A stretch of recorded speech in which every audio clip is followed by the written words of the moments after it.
Hanyuma nyasanga wasalize mundu akasusa salize mundu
Johnny, how are you?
Ivan.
How about time?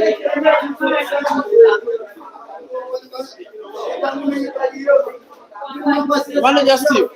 Yang bas manja. Manja.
Ivan.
A very good evening, Facebookers and YouTubers.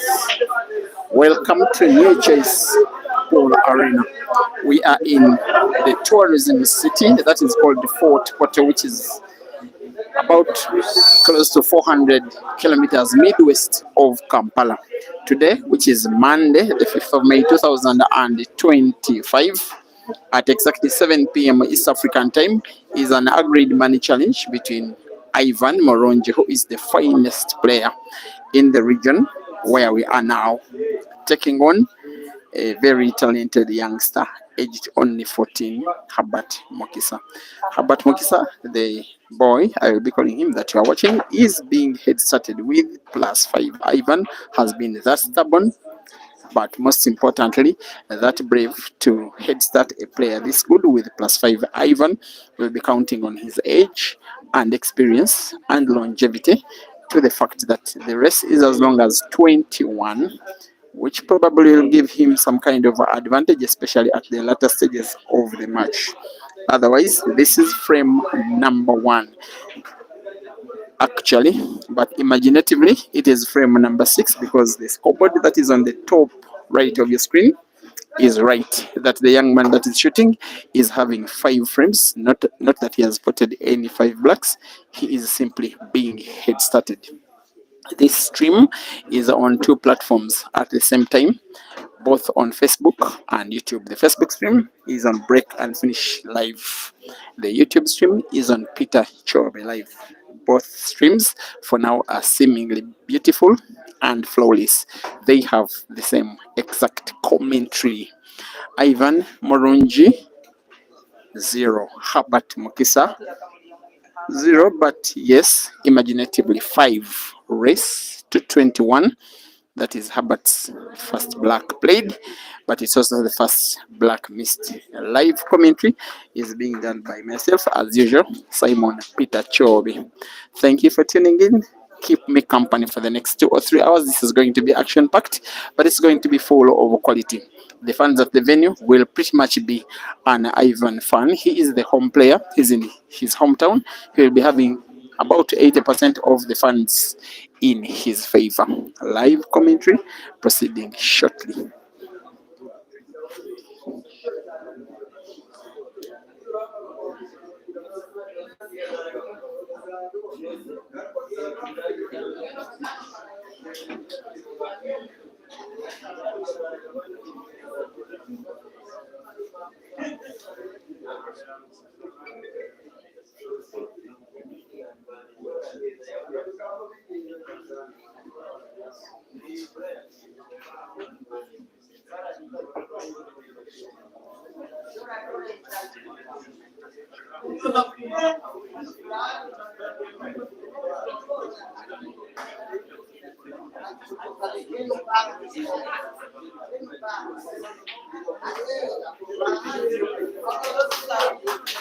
If Ivan can finish this yellow stream like he seemingly may, it will be a big statement of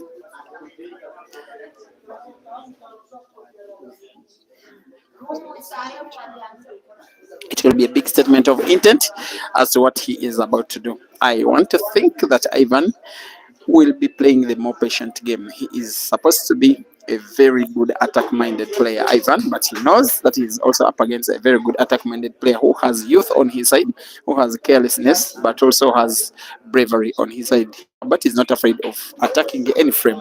Ivan will be hoping that Herbert has unforced errors on the way, will be having near misses on the way, which Ivan will hopefully for himself be utilizing to win such frames and hopefully to win the match and be $600 richer tonight. That now frame number 1 in the match has been testament of exactly that. This is Ivan Murungi, nicknamed the King Kong of Hot Poto, winning frame number 1 and pulls the scores back after head starting Herbert with +6. Ivan is now on 1 and Herbert 5. I'm sorry, the headset was +5 and the race is 21.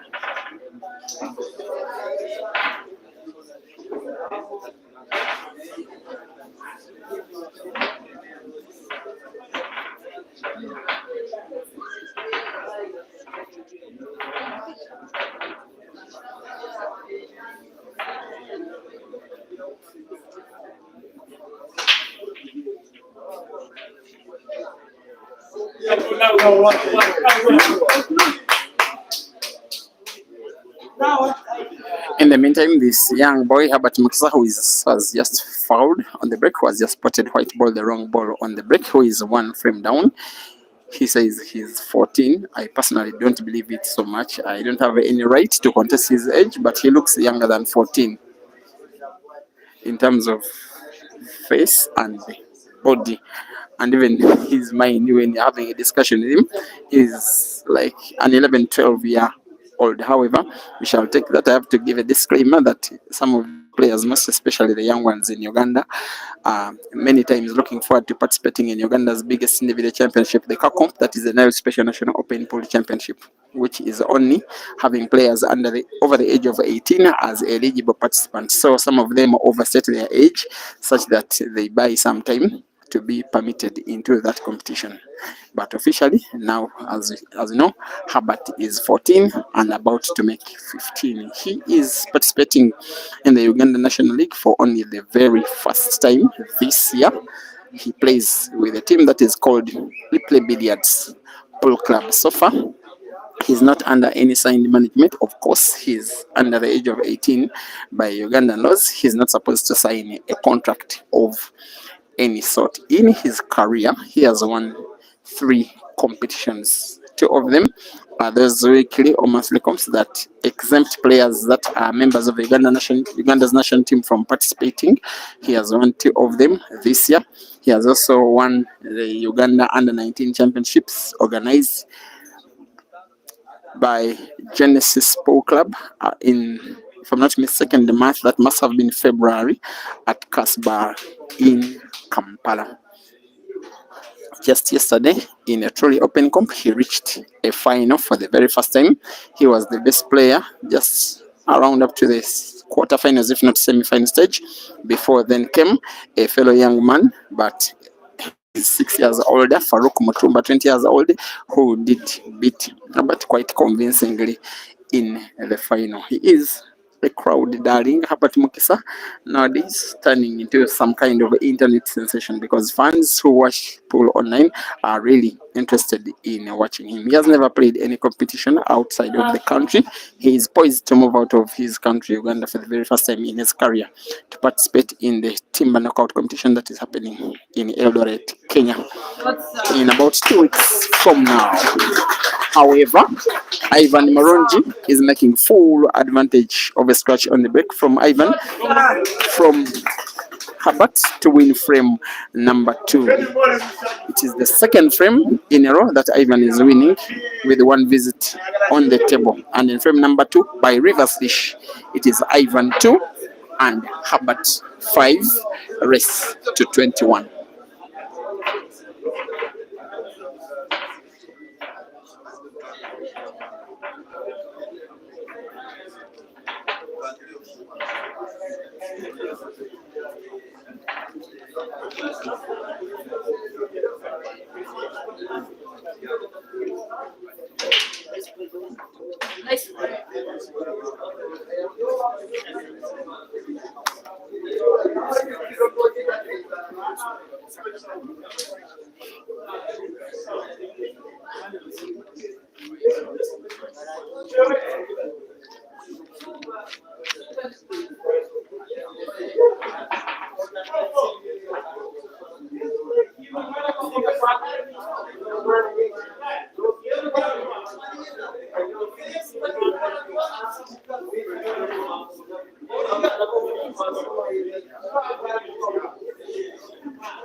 And if you're just joining the stream, dear viewers, you're watching a money challenge between Ivan Murungi, the taller and bigger and older player, nicknamed King Kong, because he's considered as a King Kong in this region, that is the western region of Uganda, where he is not just considered best player, he is the actual best player. And most of the time, when his games are played in this region, he's not just representing himself, he's not playing for himself, he's playing for an entire district, in fact, an entire region. But some of the results he has had against better players coming from Kampala have been mixed. About 4 years ago, Ibrahim Sejemba, the killer, did decide stubbornly to handicap all of Uganda's better players, apart from 4, with no black money matches. He came to Fort Porto, this place where we are, a venue that was then called Giraffe Lounge, just a walking distance from where we are. Ivan Murungi did win against Ibra quite convincingly. Ibra did decide to have a rematch, which Ivan also won. He also won his Ivan in the last year, one money match against Prince Sengonge Dangote. I did stream that match on this very platform. And if I'm not mistaken, he has also won one weekly cup that was organized in Kampala. Look at how good Herbert is shooting. That was lovely. That was poetry in motion. That is the best of Herbert MUKISA. Now his match has started indeed. Ivan 2 and Herbert 6. The race to 21. It is still very early morning. The match maybe has not yet even started, but let us watch.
The thing with the children, I say that because Herbert is still a child, while fans are pretty much Ivan fans. When Herbert does something good, they support as though they are his supporters, because just a kid, you don't have any reason to hate on him. You can be happy that your player Ivan is winning, but you can find no reason to feel bad when this young man is doing his thing. Now, this is his thing. The shot he has just played speaks volumes of his abilities. Look at how he's turning the frame around. As we speak, he has only one dead ball on the table. That red ball that is pretty much touching the black near that center pocket on the bottom of your screen. He may now, with the white ball he's having, have to play the red ball he's looking at off the black to open up the second red, just like that. If he can have it packed well, he will be in business. Unfortunately, the opening isn't as perfect as the final resting position of the cue ball. It is almost touching Ivan's yellow, and yet none of his reds is portable easily. The fans are having a field day. They are having a party. About 250 to 300 fans are watching this one at the venue, and they are watching Herbert MUKISA now doing Herbert stuff. Very young, very talented, but very brave. Poetry in motion from Herbert MUKISA, where you need to put to the corner pocket on the left, big backspin to put back to the center pocket. Beautiful. He has made it look very easier than it actually is. Herbert 7, Ivan 2, race to 21.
Now for the 4 frames you have witnessed so far, I am very happy that they are a very good advertisement to Ugandan and African pool in general. They have been played at top-notch level.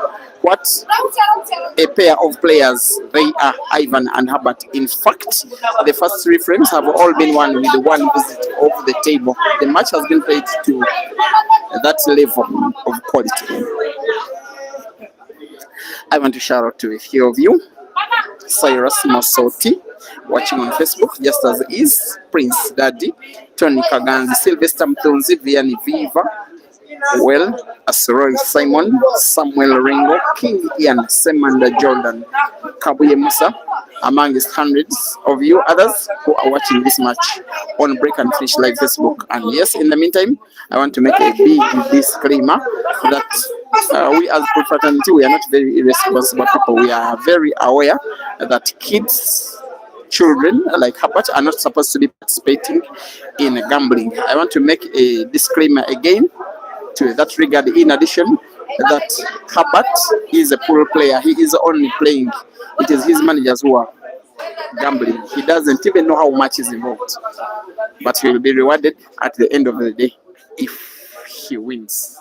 I have to say that he is not gambling. His role is to play this match. Let us take the entertainment, and is being groomed here to become a responsible citizen, not just a responsible pool player. The monies he won from yesterday's tournament are going to be, someone is going to help him open up a bank account this coming week, and then he will give some of it to his mom. That's what he told me. Then the rest will put to his bank account, and I want to think that that is part of growing up in a way that someone is supposed to grow up anyway. Now here he is. He is never ever shy of doing the fancy stuff. And if his career takes this current kind of projection, he will be a very big beast. Not just to opponents in his country, but also on the entire African continent. And there is now a fight for occupants of the corner pocket on the top right. And Ivan occupies that pocket with his own yellow. So this one is a frame that is going to be testing Herbert's tactical side of play.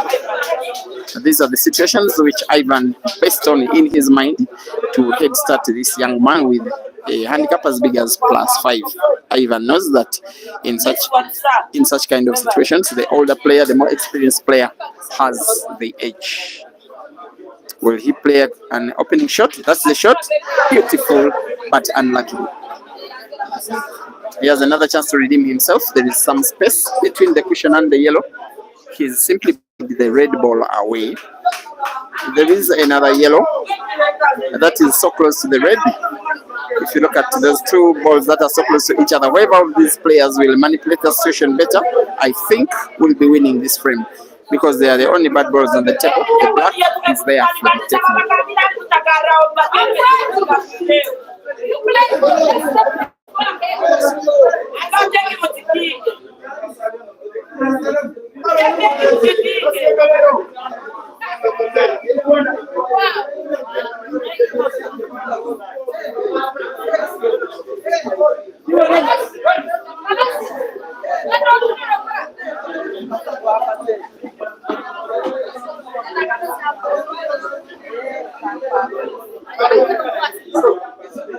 Aqui. Aqui estava super meu.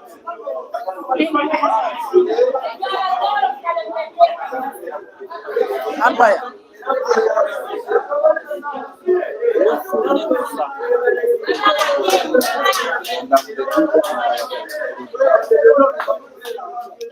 Our umpire is called Robert Kagoro. He is the chairman of the Umpires Guild of the Toro Pool Association. Just a little bit of education about how Ugandan polo is organized. There are different regional associations in a few places across the country that are called regions that are under the Polo Association of Uganda. One of them is Toro Polo Association. Toro is a region where we are, comprising districts like Kawarori district where we are, which has Fort Poto as the district's capital, but also other districts like Bundibujo, amongst others. They have an association chairman, and the leader is my friend, is called Robert Grammar, and he has his executive committee. Now, when this match came, one of the umpires volunteered to officiate it. Yes, also it's time to take his flowers. He also did a very good job officiating up to the final of the tournament that ended yesterday. Now, the Poto King Kong Ivan Murungi is 1 pot of a rail ball away from winning a third frame in this match. Beautiful. With a very big round of applause from the fans. Ivan puts black for the third time in the match. He comes better of Herbert in the mind game. It is Ivan Murungi 3, Herbert MUKISA 7, with +5 head start, race to 21.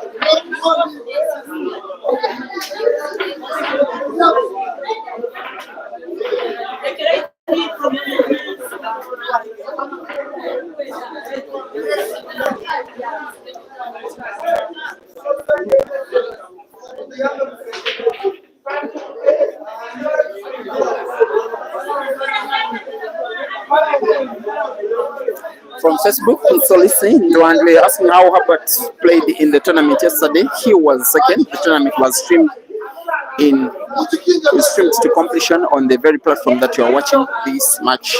He lost to another youngster in the final, Farouk Matumba, by 9 frames to 3. Abubakar Nakabali Pacquiao came third, and Rashid Wagaba Dog City came fourth. And if Dog City can come fourth in the tournament that was lacking some of the finer players in the country, that is testament of the quality in depth of Ugandan pool. Herbert is in some kind of trouble. A frame like this, a more mature player will not be going for it, but Herbert is not the mature player. He has bravery on his side. He doesn't fear taking risks, of course, because he's a young boy. Sometimes it pays off, sometimes it doesn't. When it pays off, you are the hero. When it doesn't, you lose the frame like a villain. Now he is in trouble. Needs some kind of connection. One yellow off, another try to put to the center pocket was always going to be very difficult. But lucky enough for him, fortunately he gets 2 over Ivan's reds entangled onto each other. Pretty much not even potable.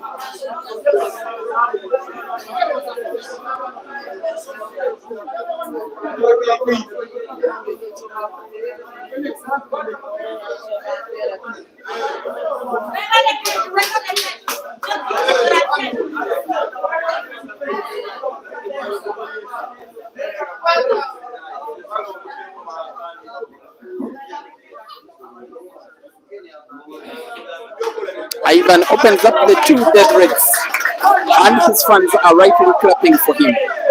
I like how he's wearing a very, very, very tough face. Last time out that he participated in a money match against a player from Kampala, he disappointed his fans at the venue. In fact, they were so bitter with him when we lost to Ibrahim Kayanja by 13 frames to 12 for $600 again at a venue that was Grafton Gardens, although Ibrahim Kayanja had hit started him with +3 in a race to 13. He has some work to do still. Pot the red ball across the white to the corner pocket and to the bottom right, with a little bit of left spin on the white ball, such that if when it bounces off the cushion, it moves leftwards towards the center pocket on the top end of the screen, where he will be having a good groove to roll the last red to the corner pocket onto the top left. That is the shot. A simple roll will do. Just sight of the black will do. He doesn't have to do anything fancy. He has to be wary that should he miss a pot, should he miss a ball, should he not pot the black, very likely that Herbert will be taking the frame. away. I believe black will be potted, will be an attempt by Ivan once he rolls that red by bank to the same corner pocket where he's rolling the red by a cushion drive. It's a shot that needs a lot of composure and a lot of accuracy. Composed, accurate, brilliant, even better by Ivan. The rest is a formality.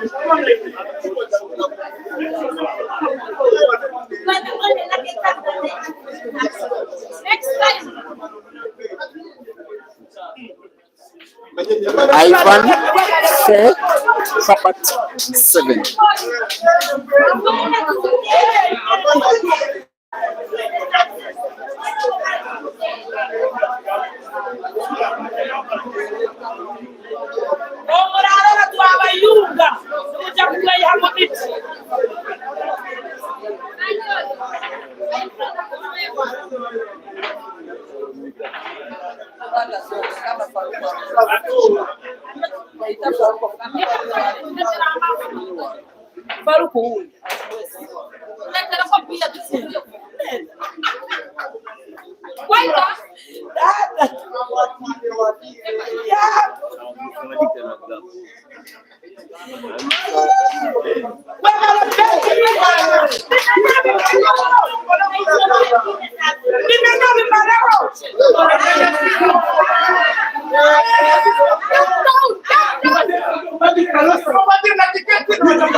A big shout out to those who are deciding to enjoy this match on the YouTube stream that is on Peter Chobe Live. Thank you for watching. MX, Royal Edge Studios, Track Porter, Rashida Motesi, good friends with Herbert, saying it is Herbert the Great. Okay.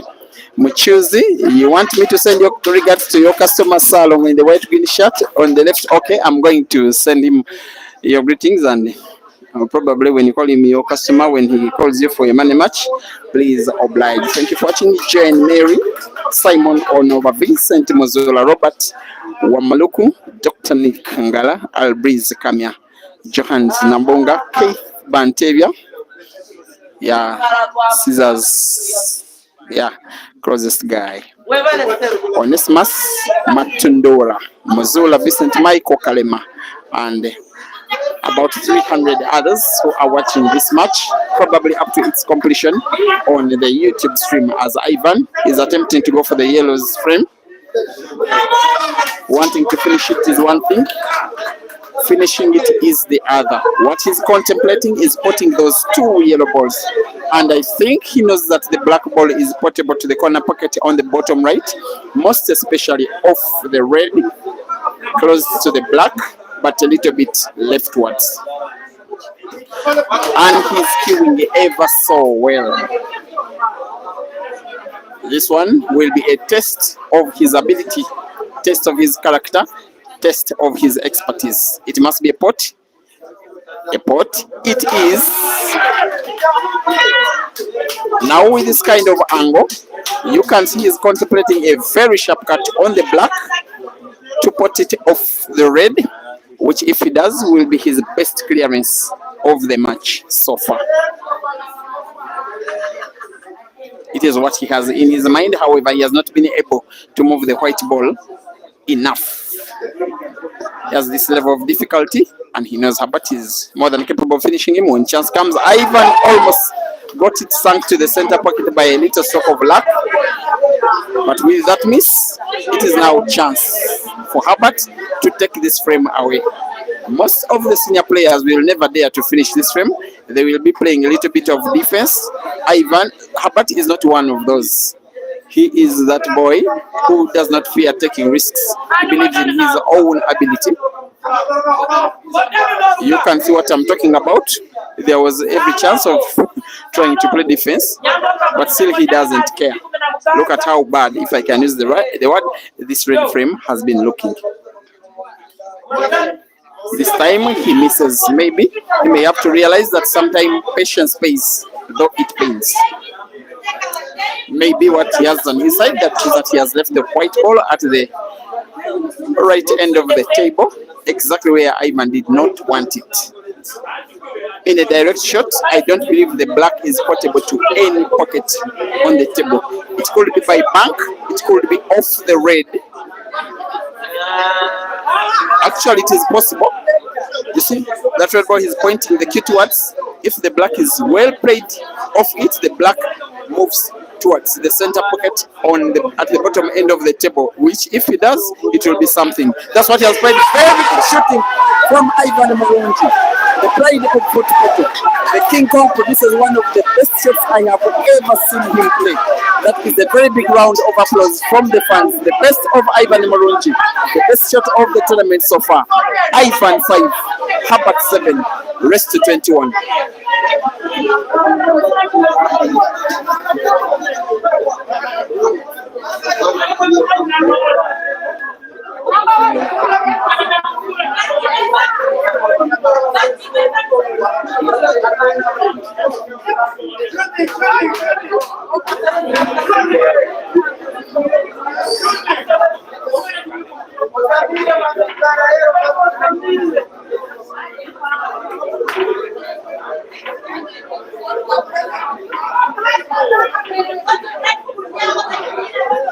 Most especially those who are watching on YouTube, I implore you to watch that shot again.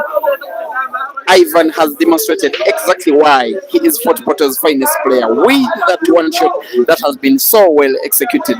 I can watch that one every now and again and again and again. Moments like that, I believe, are the reason as why you pay your precious data bundles and spend your precious time supporting this sport by watching the talents of these players when they compete online. What a beauty from Ivan.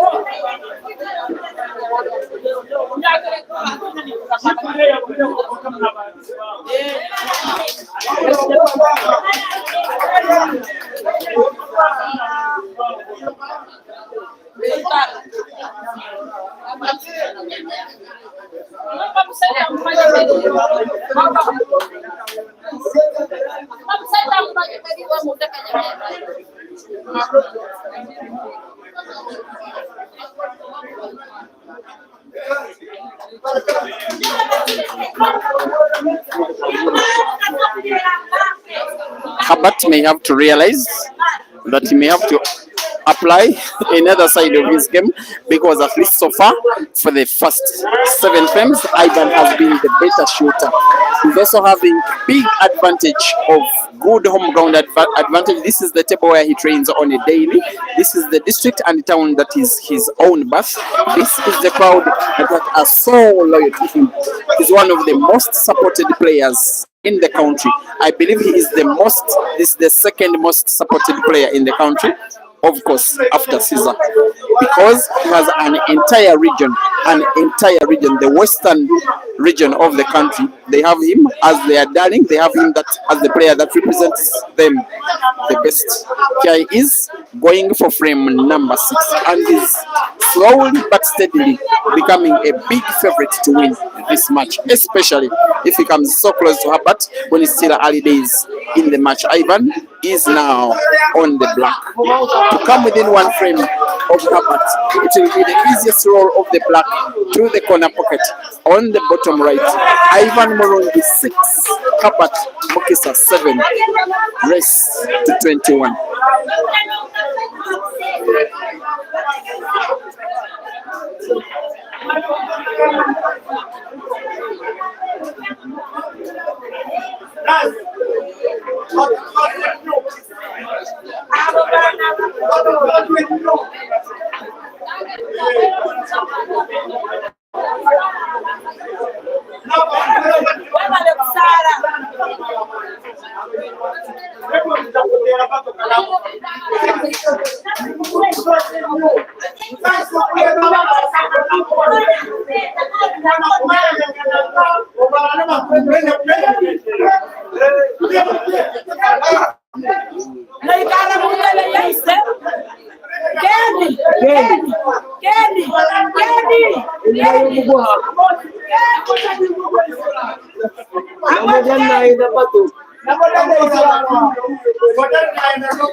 Thank you for watching. Tony Kaganzi. You want any history between Caesar and Ivan? Okay, sometime last year, Caesar came to this venue and handicapped Ivan with no black, racing again to 13 for $600 US. It ended 13-12 in Caesar's favor. In terms of tournaments of late, Ivan has not been so active in the big comps, so that is the last time I believe he has faced against Caesar.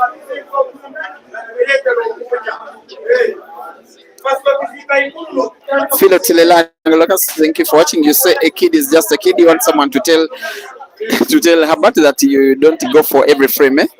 I believe you're having a very good point. Blacks and Banda, thank you for watching from Zambia. Augustine Iboko, you say the boy is good.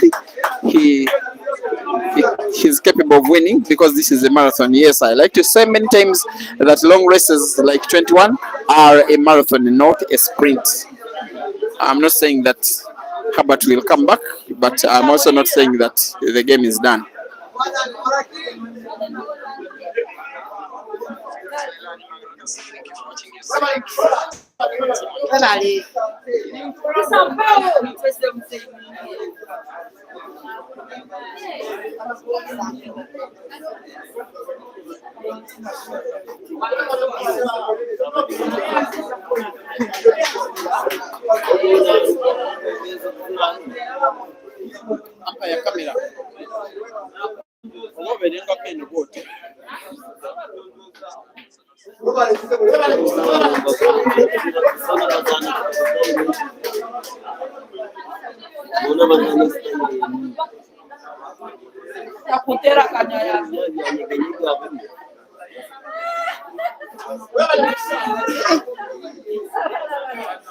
Herbert is partially snookered. He is in trouble. He cannot put that yellow ball to the center pocket. He has to cut it sharp to the corner pocket.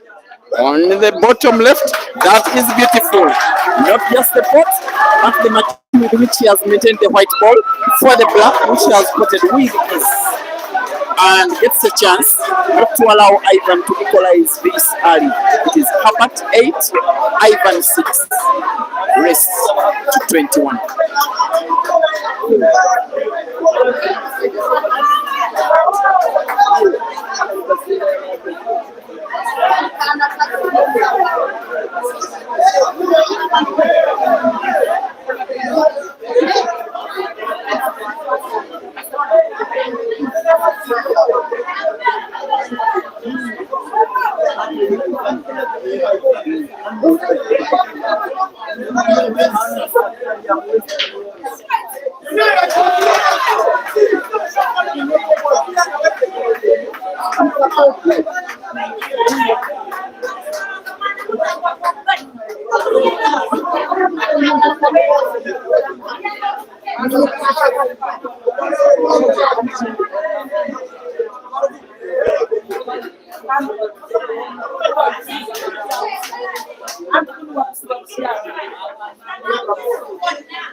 Now, if Ivan can find a way of winning this ongoing frame, he will have equalized, having started the young man Herbert with +5, even before the first 45 minutes of the match. Actually, it is 50 minutes exactly that have been played. I beg your pardon. He seems to be nominating the yellows. He's going for the yellows. He has crossed the table. Ivan, he is playing the yellows. Now to win this frame by break and finish, he will be having a little problem of that yellow ball which is touching the red near that corner pocket at the bottom right end of your screen. Not so many times do I see him this serious in a match. He really means business. And for all the many matches I've seen him against Ugandan players that are traveling from Kampala to challenge him in Fort Portal, today is providing his best ever performance, in my opinion. Even when he took down Ibra, who dared to handicap him with a no black, Ivan on the day wasn't playing this good. Of course, he's been around the place a few times. He has even been ranked among the best 16 players on the continent before by the All Africa Pole Association in the year 2023, after reaching the round of last 16 in the All Africa Pole Championships in Zambia in 2022. Here he is winning a frame, a not so easy frame, but by break and finish. He has to be wary that when he puts that yellow ball normally to the center pocket, white ball naturally moves a little bit leftwards, and yet it's exactly what he's trying to avoid. He has to use the angle on the cut on the yellow to his advantage. How advantageous will this be? White ball bounces back and forth. I think it will be okay. By break and finish, this one will be Ivan's equalizing lap. Black to the center pocket, check. White is safe. Ivan equalizes 8-8.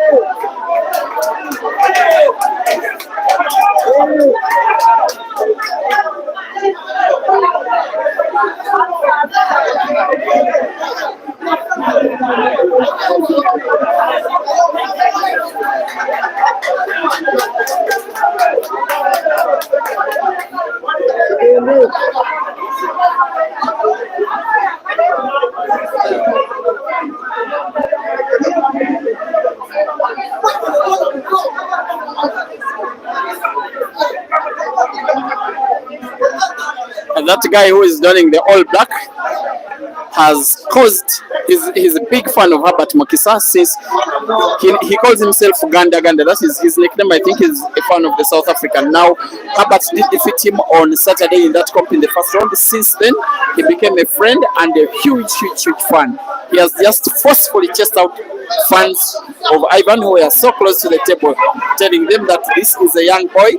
Don't be so rude against him by causing all this noise.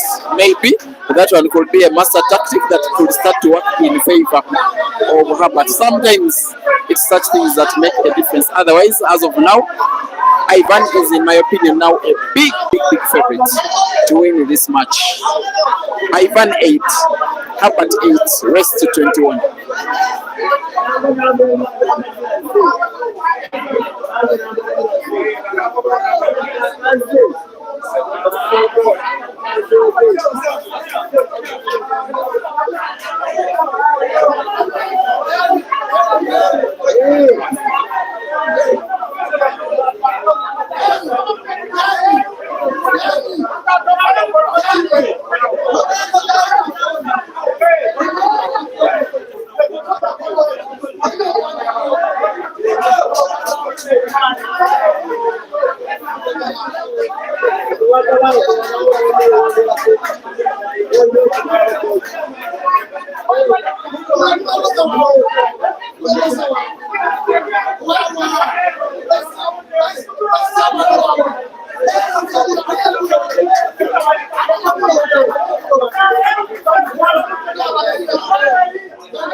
So far, and I'm not saying that Herbert is playing bad, but Ivan is simply playing top notch so far in this match. I believe that one is one of the big errors, big misses that he's having in this match so far.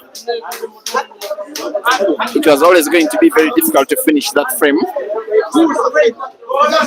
I don't even know what he's contemplating. There is no clear passage of the whites to find the red in a direct shot. He may want to find it off the cushion on the left. There are so many yellows which could block the movement of the white ball. If he even finds the red, that will be very exceptional. It is a foul. It is a scratch. Chance for Herbert to regain a lead. Otherwise, Ivan is having none over Herbert's own brilliance, at least so far in the match. This is a big test of Herbert's mental strength. If he can overcome this situation that is going through, if he can overcome Ivan today, not easy winning a match where you are head started and in just around 1 hour's time, the head start of +5 disappears in thin air. First time in the match maybe that we are seeing Herbert playing snooker. I think he has realized, I think maybe there has been a discussion between him and his management that he needs to change his playing style. Ivan is stubborn enough. Finds the red. He survives the foul, but still big advantage for Herbert in this ongoing frame. He may want to play one more safety. He fails even to put the easiest ball on the table. He laughs at himself, the kid. Ivan has played Herbert completely out of confidence so far in the match. And frame number 17 is going the way of Ivan. Given how good he's been playing so far in the match, I don't see him failing to sink this black in, and is likely to go for power to the corner pocket and to the top right. White ball will be safe. He has, however, to be on target, and it has to be maximum target. Yes, it is maximum target. And for the very first time in the match, Ivan is in the lead by 9 frames to 8 in a race to 21.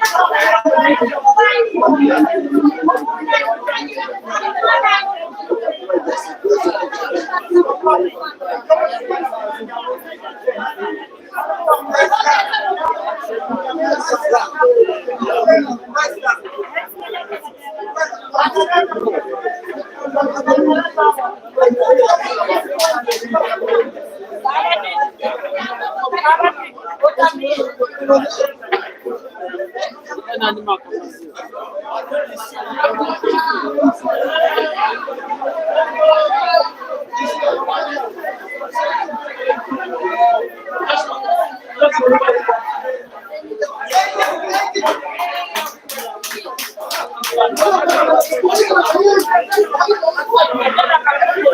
the way, I've streamed the number of matches in this area.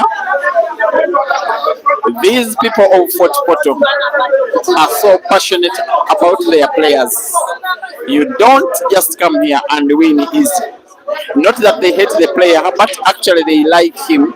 Yesterday they were supporting him in the tournament. In fact, the final was a very silent final because their favorite on the day, Herbert, was training for most of the match. But for now that he is playing one of their own, they don't want to know.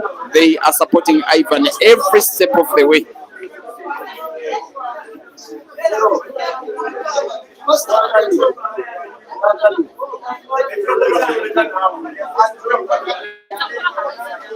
I really wanted Aiden to come to this place to play a match with Ivan when he toured Uganda about 2 years ago.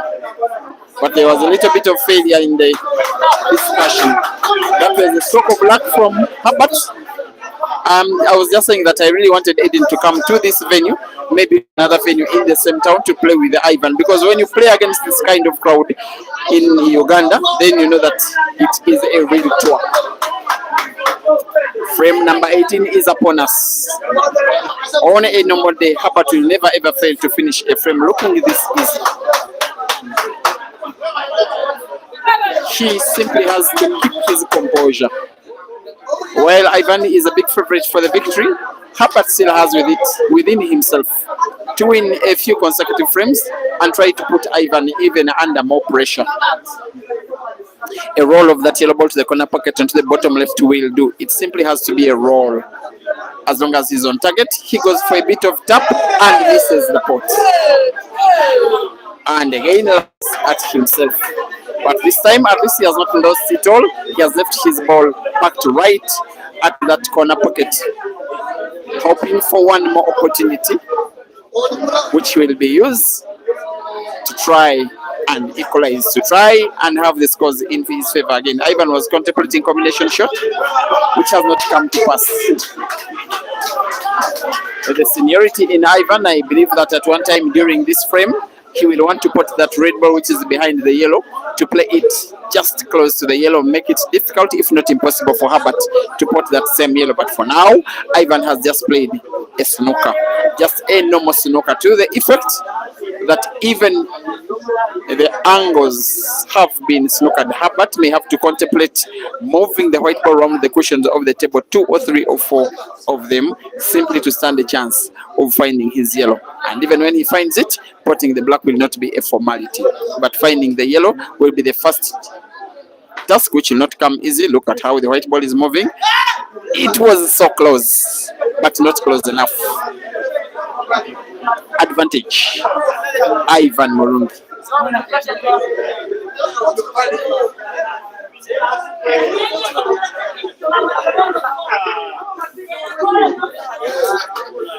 And I like to say again that given how well he's been queuing, every time he has been having a frame looking like these six reds, I like to call it a formality of a clearance. 5 reds to go now.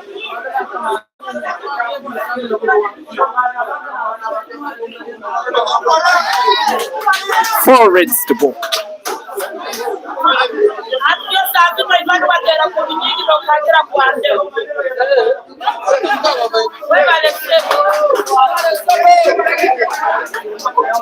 Sitakla, thank you for watching on Facebook. You asking, can't this fans' noise be controlled? I want to opine that this kind of environment under which the young man Herbert is playing is only making him a stronger player. If you're a fan of Herbert, don't even worry about it. He's not supposed to, he's not yet in his best. You are yet to see the best of him, not this year, not even next year. These are the matches that will make him a man on the table from the boy that he is right now, as Ivan puts the last red, which was so close to a miss. But even with his eyes closed, he will never miss this black from this kind of range. Ivan 10, Herbert 8, timeout, Herbert.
watakushobora kwevuga akaguma nacho mu kusanga inja kumwakadi kadi nkimanyisa bakuturukiyemu ito tusigale muzano murundi uwo jahe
As we are back, I want to shout out to a few of you. James Segui, you are watching on Facebook. You say you like this boy. I think Herbert is having more of your attention, guys, than his opponent who is leading. You say, please don't feed him with beers. His future in pool is promising. Big up, Herbert. You say you love him. And I want to think that you are very right. Of course, he's not even supposed to touch a beer bottle. He doesn't drink whatsoever. Sometimes he goes to places where beer is taken, but only to play on those pool tables.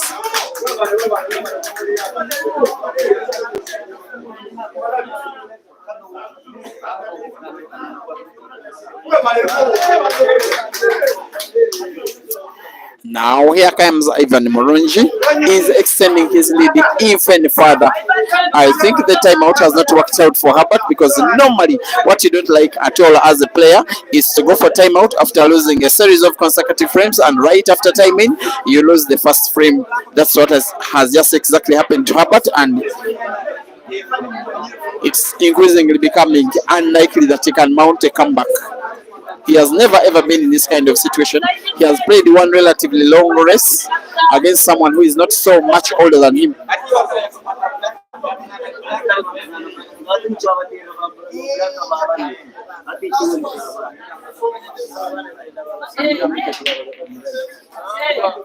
He's relatively had one long race against someone who is not so older than him. It's called Jackson Asiku. Those of you who have been following these streams, you probably know that boy as well. Ivan defeated him quite convincingly. If I'm not mistaken, it may have been 16 frames to 9 or 10 or so.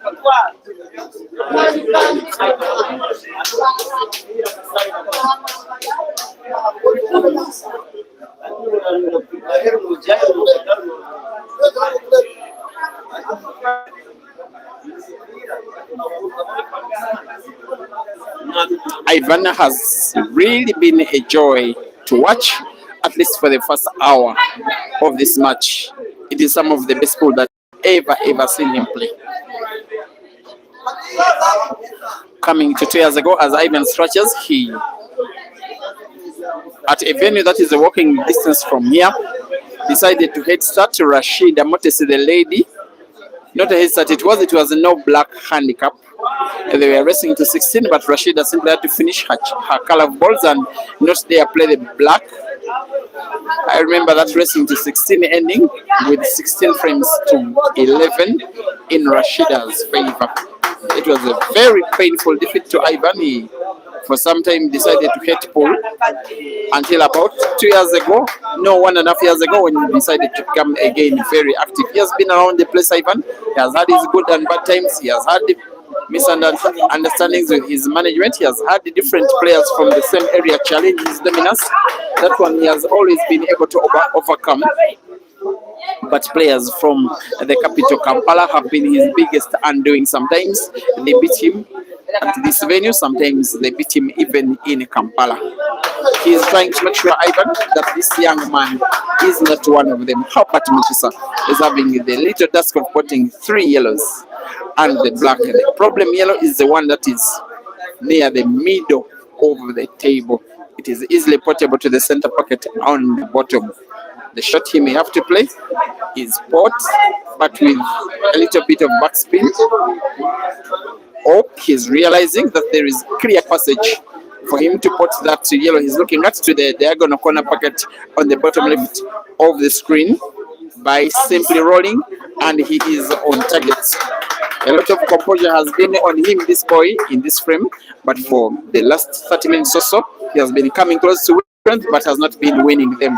And the commentators curse hits Herbert again. Ivan must find a way now of either to pot a ball or play snooker. Either pot or deny Herbert chance to pot. If he pots, he will be on the pass, increasing his lead to 4 frames. But first, he has to pot. There is an insect butterfly roaming around the table. The umpire has just dismissed. Of course, the umpire is the boss of the game. He is also the boss of the butterflies on the table. That is from on the light end of the game. Ivan having one of the more difficult balls he has to put in this match. But when he's playing in his current vein of form, there is no difficult ball. That has been testament. Very tough, very determined. Maybe money hungry, maybe wants to reaffirm his position as the finest player by beating the most promising youngster in the country, one of the promising youngsters on the continent today, even when head starting him. Look at how good Ivan is shooting. He's playing at his very best strength. His powers on the table in full cheer. His status as the finest of Poto is not in doubt, not in question. Has to play backspin, right ball, white ball moving leftwards towards the area where the black is, just like that. He has left himself a relatively difficult task to put the black, but how he's been playing today, that one will not be difficult whatsoever. Black is sunk quite in second. Ivan 12, Herbert 8 to 21.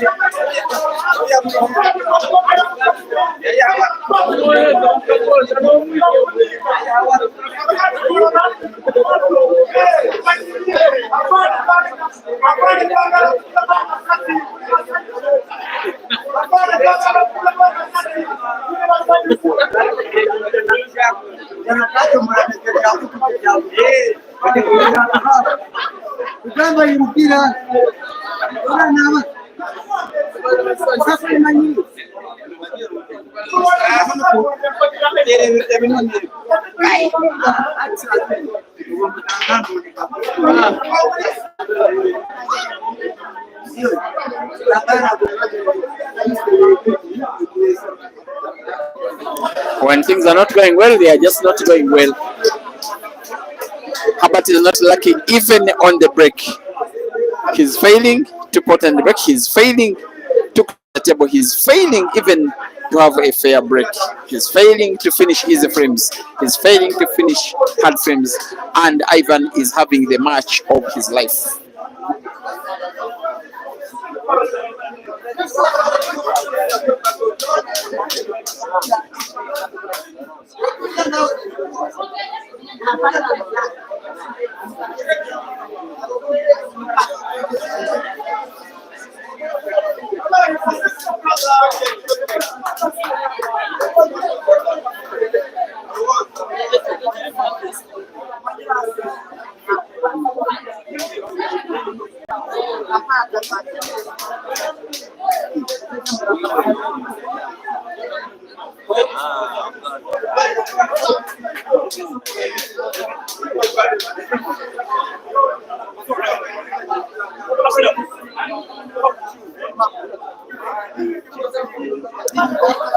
Ivan on the verge again. How many times have I said this in the last hour?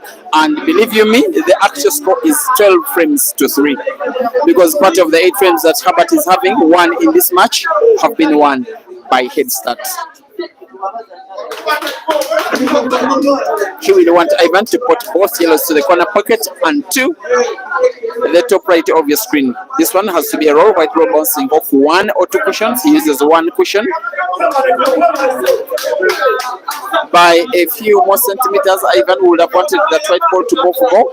But if he can use red ball to support the movement of the white ball, he should be okay. He has 2 options on the black. The long range corner pocket is the most likely to the pocket that is on the corner, on the bottom right, sorry, bottom left. Ivan takes the black again with a single visit of the table. How many times am I saying that he's playing the best pool I've ever watched of him? Ivan 13 and Herbert 8.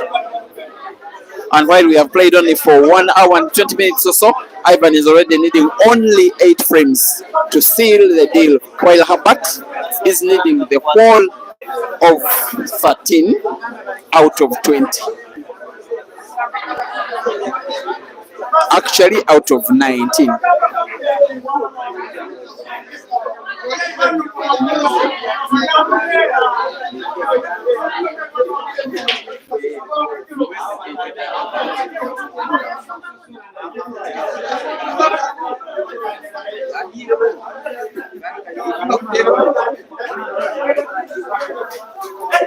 For the last 4 days, I've had a lot of fun with the people of Fort Portal. There are so many times fondly watching these streams when I have them from Kampala and other places today and yesterday and the other day and the other day. We just been having some good times as one pool of fraternity. The person that is not having good fun and good time is this young man, Herbert. Even that frame opening shot, he has gotten a yellow which is local on the red that he wanted to open. That red which is closest to the corner pocket on the bottom left. He's in some kind of trouble. He may want to play safety.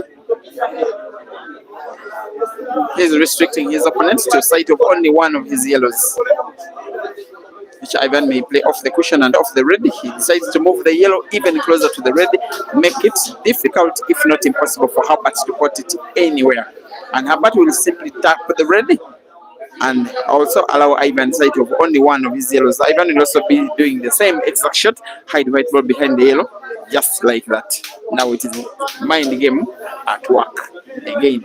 And friends like this one, I like to say that also are normally heavily poised in favor of the more experienced guy, and the less experienced player fouls.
As Ivan continues in his attacking play, his little problem will be that yellow, which is behind the black ball.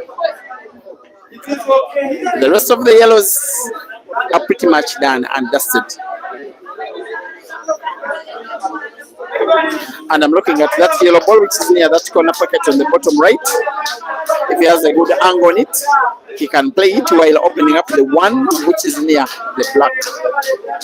But only if he has wood white, which has a natural cut to deliver a shot with that efficiency. And this one could be the shot, this one could be the white ball.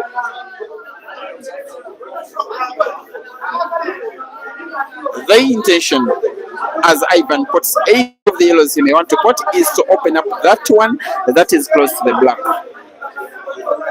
He's heading for the one to the center pocket with the big left spin on it, moving it towards the right end of the table. If it bounces off the cushion, it moves at the direction where the second yellow is. Look at this, beautiful, but not so fortunate. But it could be enough. The King Kong delivers again.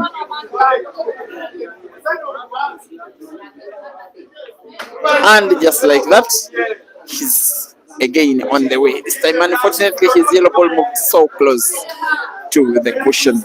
It has to be played with a very big cut to effect a rail drive to the corner pocket on the bottom right. The shot is this time inaccurate. At the end of the day, Ivan is just a human being. After all, he took and missed a shot. Herbert nods his head in disbelief of how good his opponent has been playing today. He's never had a challenge like this one, playing against a relatively more senior player. Having played at a competitive level for more than the 10 last years, and yet Herbert is only in his second competitive year. As Ivan finds the yellow, Herbert will be playing another safety. That was careless.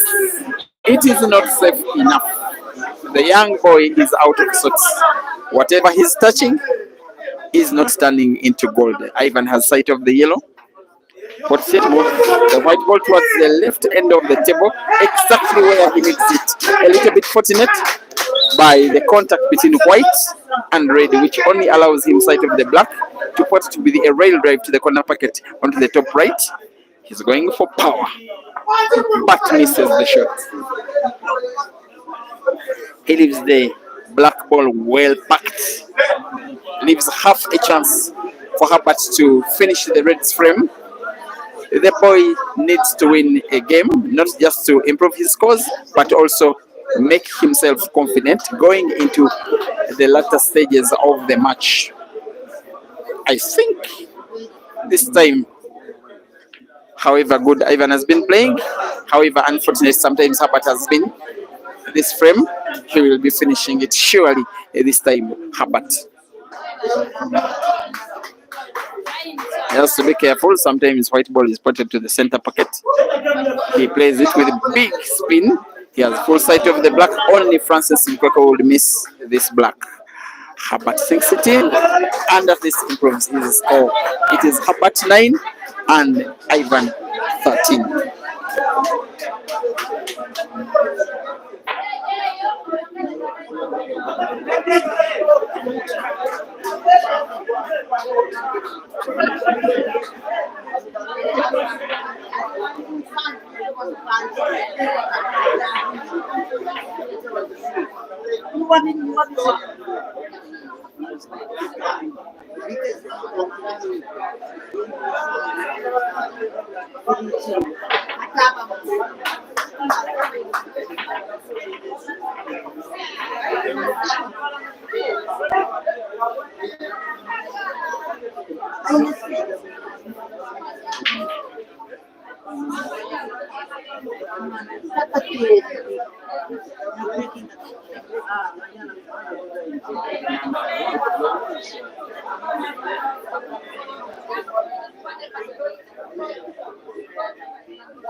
Now that I have your attention, dear viewers, please be reminded that the first edition of the Timber Knockout competition is only 18 days away, actually 17 days away, because today is as well gone. Tournament that has the biggest prize fund ever in the history of African pool is going to be happening at the Timber Knockout Club in the Eldoret city of Kenya. My assumption is that both of the players that you are watching now will be part of that one. It will be happening from the 23rd up to the 25th of May this year, this month, May 2025. Players from Kenya, who may be as many as half of the entire contingent of players. Of course, the geographical advantage of Uganda being neighbors with Kenya will have close, maybe more than 30 Ugandans participating, but also a big bulk of players from Tanzania. There'll be players from Zambia, Zimbabwe, South Africa, Eswatini, Malawi, amongst other countries. Yes, I also know South Sudan. I don't know about Ethiopia and Somalia and Rwanda, but I also know about Eswatini and Botswana. The entire African fraternity will be focused in Kenya again.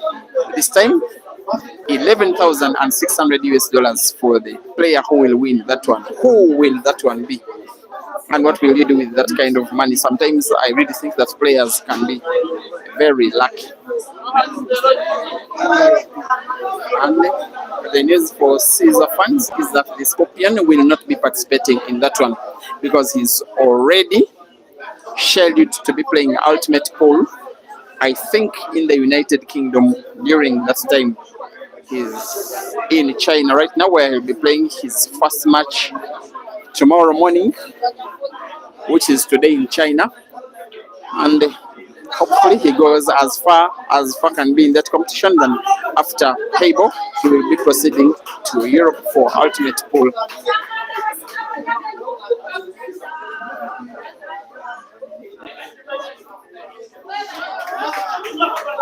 And while Ivan is having a relatively healthy lead, one thing he will not want is to have this boy win a series of consecutive frames, because if he does, he will become confident. If he becomes confident, he can cause a big shock. Ivan must be knowing that one. He will be attempting to pot yellow with a bank. The shot is inaccurate, and in fact very inaccurate chance for Herbert to win a second consecutive frame for the second time in the match. The last time that he won 2 frames in a row, if I'm not mistaken. Remember, Ivan won the first 2, Herbert won the next 2. Since then, it has been Ivan and Ivan and Ivan and Ivan. Herbert only feeding off crumbs that fall off Ivan's table.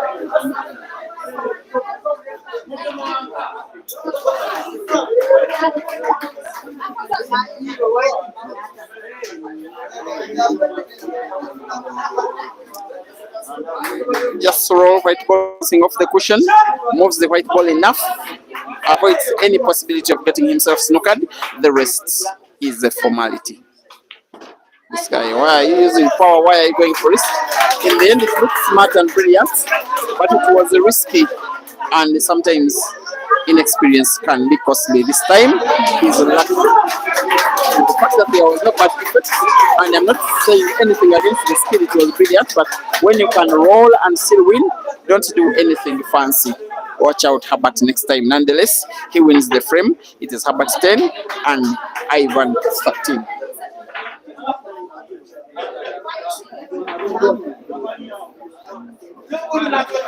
Jeff White, thank you for reminding me that it's called EXO, not knockout. In sporting terms, EXO means knockout. That's why I've been saying knockout all along. Already, I think 15 Ugandan players have confirmed participation.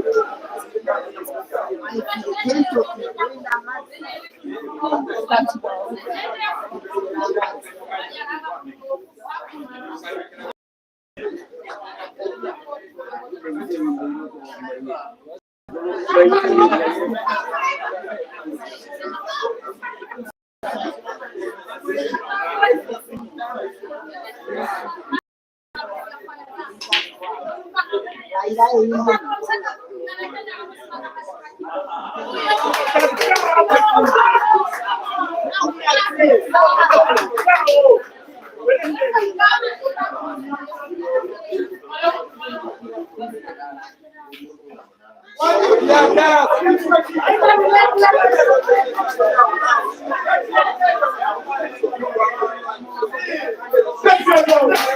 for the players rooting for the Timber Knockout competition, Zimbabwe's Eshka, Sakala, Pakanati, Reggie Superhero, Blessing Bibito, and Maluva have confirmed. From South Africa, it's Sofawet Simorahi, and Ganda from Zambia, it is Moses Mofia and Dixon Motale. From Malawi, so far it is Sanford Given Ginte. From Kenya, if I'm not mistaken, close to 80 players have registered, and from Uganda, more than 15, and also a very good number from Tanzania, and registration is still ongoing for the next 9 days. So if you are a player, if you want to be part of this one, registration is open, men and women alike. However, ladies, you will only be able to participate alongside men, but being hesitated with +2. And I know 2 ladies that will be participating in that competition, both Ugandan, Rashida Motesi and Anka Sheila. And yes, even for ladies, registration is still ongoing.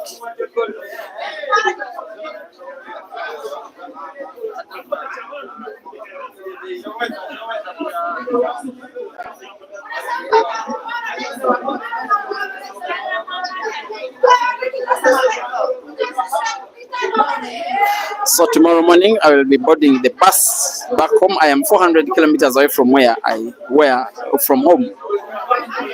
I reside in Kampala. We are in Fort Portal. That's time the media and the players alike, that's what happens for you people to watch the streams, but we do it with joy and willingness and glory, purely motivated by passion. Sometimes there are benefits that come along the way, financial and otherwise, contacts with people, but firstly, passion. Ivan, you want to open that red ball which is near the center pocket, which has 5 of Herbert's yellows right behind. How he contemplates the situation will determine whether he will be winning this frame or not. He has denied Herbert's sight of the 1 yellow, which is not part of those 5 reds. Ivan's aim is to force Herbert to play away his yellow to open up the red. Herbert has played trickily, but Ivan wins the mind game because now he has sight of the one and only would be bad red on the table. Potting it is not so obvious, but if he does pot it, then probably the frame will be gone from Herbert. There Ivan pots. There Ivan goes for frame number 14 for himself.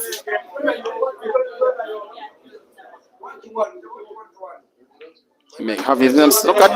He didn't get himself snookered. He used white ball to move black ball slightly away to have even the black ball in relation to the white and red in his favor. The frame is gone from Herbert. Ivan, as a formality, will be sinking the black to the corner pocket on the top left and 16 and leads by 14 frames to 10.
Super is not true.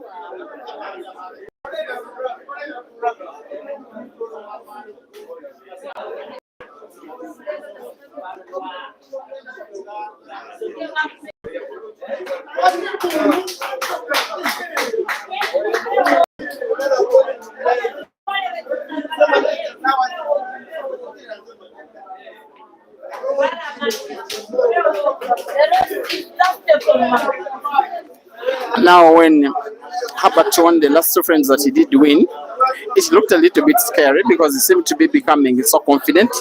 It's why I think it was so crucial for Ivan to win the last frame he did. And now he is regaining his rhythm. The white ball in relation to the red is so direct for Ivan's liking. If he draws it naturally backwards, it moves leftwards where the last red is. Anyway, he should be okay.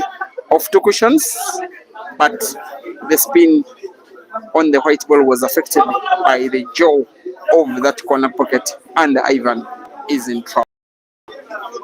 Even though he's having a healthy lead, he knows that the young man he's playing against is capable of pulling off some consecutive frames and get himself back in the match. Ivan must find the red. It looks like a foul to me, and yes, it is a foul. Because of the low confidence levels, Herbert may have to play Ivan's red dead for a free shot and then try to go for the frame. Just play it as dead as that. I actually moved it a little bit further than he would have wanted, but I think he will be okay.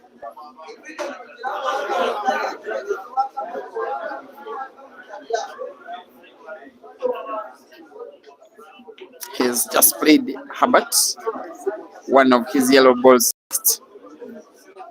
against the cushion. He will not be happy with that one. That's why he's continuing in defensive play. Two yellows now played dead by Herbert himself. He's not reading the situations very well. Ivan does find the red, but puts the white ball as well. And with that scratch, what Herbert needs is to play an effective free shot, which opens up both of those reds that he's trying to. Both of them have to be open in one shot, playing one yellow, white ball moving the second yellow away, both of them in space. And for a player this talented, finishing this frame should be as easy as a formality. She's on the white ball bigly backwards with an effect. I think that should he miss the target, he doesn't give the white ball so cheaply away. His safest option is the diagonal corner pocket, the bottom left. It is in, and no reason for him not to finish this frame. What I like from him is those little moments of confidence, even when things are not going his way. This match will be a lesson. Whether or not he wins or loses, that will not be an issue for much. But the fact that he is growing from a boy into a man as a player. They get to put black to the center pocket with the round of applause from the fans who are Ivan. But pulls one back. It is the boy 11 and the man.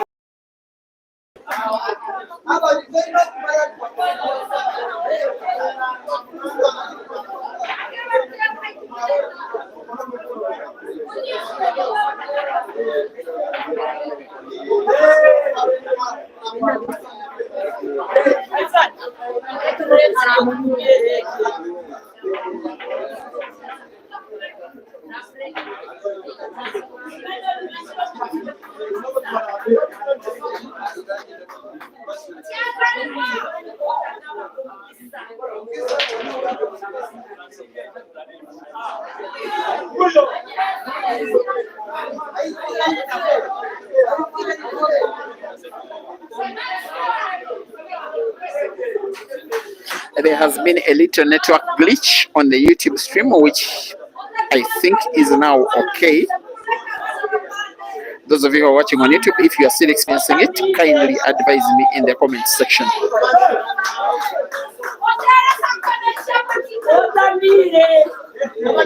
But from where I'm looking at the Facebook stream, it is okay and flawless. And I am happy that a match involving a young man like Herbert is having around 1,000 viewers watching on Facebook and YouTube combined. That is exactly what these players want. I will not be surprised if in the next week or 2 or 3 or month or so, Herbert finds himself a sponsor. And if you are willing to invest in this man's talent and education, kindly don't hesitate.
The manager Stephen Austin, one of the fondest managers from the Toro region, a leader and also a member of the technical committee of Uganda's national pool team, the Cranes. Herbert is sponsored by another manager in the same region only for this match. He's called Felix Ramata. Ivan needs support. That yellow ball is looking at diagonal to the corner pocket and the top right. It is a miss, a very rare miss, a very unexpected miss, a very critical miss, but also potentially a very risky miss. As Herbert responds to a miss with a miss. Can't believe my eyes. But that is what happens when a match is being played at full pressure. Ivan Potts and the rest, I like to say, is a formality. Yellow to the corner pocket on the bottom right, another yellow to the center pocket on the top. The pot of the black is even easier.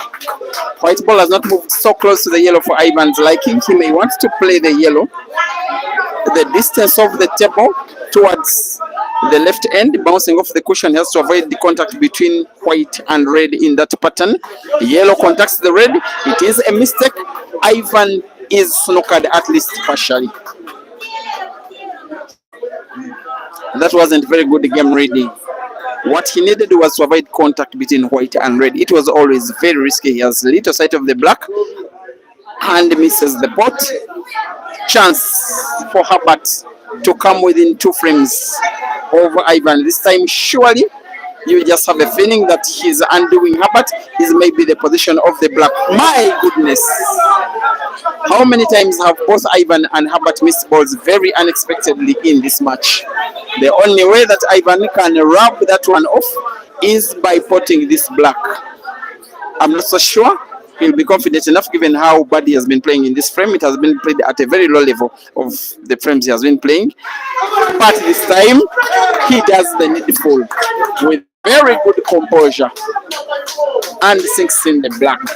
He's congratulated by his manager, but the manager is also quarreling that why give the young man all those chances back in the frame. Ivan 15, Herbert 11, rest 21.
Francis Mkoko, if you're watching this stream, kindly get me Craig Pipiro to the Kenya home in Eldoret.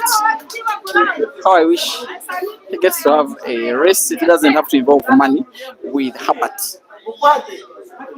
I have about 5 players I'm really looking at on the African continent, maybe 10 or so, including 3 Ugandans, a few Zambians. It's basically 1 Zambian or 2. It's called Japhet Mangoma, just around Herbert's age and probably equally talented. There's another one called Nsango. That one is becoming older. I always knew him as a very young boy until I saw him at Queen's speaking to someone around the same age but opposite gender, and Nsango was speaking kind of sweetly. Then I dismissed him among the list of players that I know as young boys. I'm kidding, eh?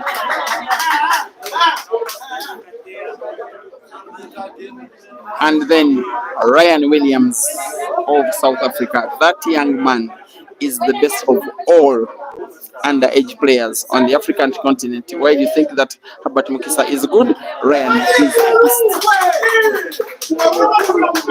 Yahya Mpindi, the Ugandan, as well as Jackson Aseke. Very talented youngsters.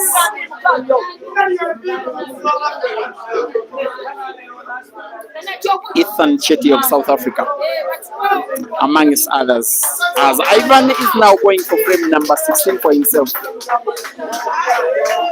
making difficult situations look relatively easy, making tough looking frames winnable and easily. A roll of that yellow ball will not be a difficulty, even denying himself white ball for the last yellow ball near the center pocket, and the bottom will not be a difficulty. Black is portable to the same pocket where he's porting this yellow now. This frame could be as good as gone as well from Herbert, who is having his lessons learned, though he's clearly now having a match lost. The victory Herbert will be having, in my opinion, is the gaining of experience. Matches like this, when you're having a player as good as Ivan as an opponent and a big crowd of supporters of your opponent, that's what makes you a man as a player. But the man for now is Ivan Murungi, because he has sunk black for the 16th time in the match. It is Ivan 16 and Herbert 11.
My good friend, he's called Atom, the ghetto storyteller. He's the publicity secretary of the Toro Pool Players Association and is the media guy for the region. He's doing some very great work, and I cannot always see the dedication when the tournaments are organized this way, because I get a chance to work with him. Atom, kindly take some time speaking to the pool lovers across the African continent about yourself, about the match against pool. and everything you may want. Take it away. All right, thank you, Peter, and thank you for giving this opportunity to do this live commentary to the spectators and lovers of pool across the globe and the African continent. My name is Atom, the Get Story, the publicity secretary for Toro Pool Table Players Association, which is always abbreviated as TOPA. Yes, tonight it's a full house at New Choice Arena, and pool lovers, pool fans, pool supporters have all gathered around to watch a very beautiful game between Ivan Murungi, for Porto's finest, and the youngest rising star, MUKISA HERBERT. Yes, and this comes after a tournament that was dubbed Labor Day tournament that happened yesterday at Grafton Arms Tavern. In fact, this MUKISA HERBERT and the group had traveled for this tournament, but on the other hand, they had to book this tournament. I mean, they had to book this battle, the money match, for today. And we see MUKISA HERBERT. Yesterday, he performed so well, and he was the first runners-up. And Mutumba Farouk was the champion. He managed to walk away with 1 million. So far, so good. The tournament is moving on, and Ivan Murungi is having an early lead of 16 against 11, and these guys are racing to 21. It has been such a beautiful performance from Ivan Murungi. Yes, here when you look at this table, MUKISA HERBERT got a chance to clear the table, but it was unfortunate that the ball couldn't enter, giving Ivan Murungi a chance to come back into the game. He's having some good problem goals. He tries to go tactical. So MUKISA HERBERT will have no option other than looking for the target. He tries a spin shot, lovely, he gets it. Unfortunately, the chew ball has not favored him, and he gets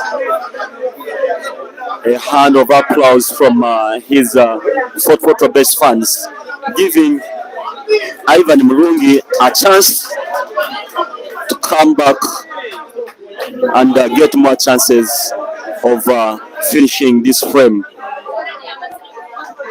If all goes well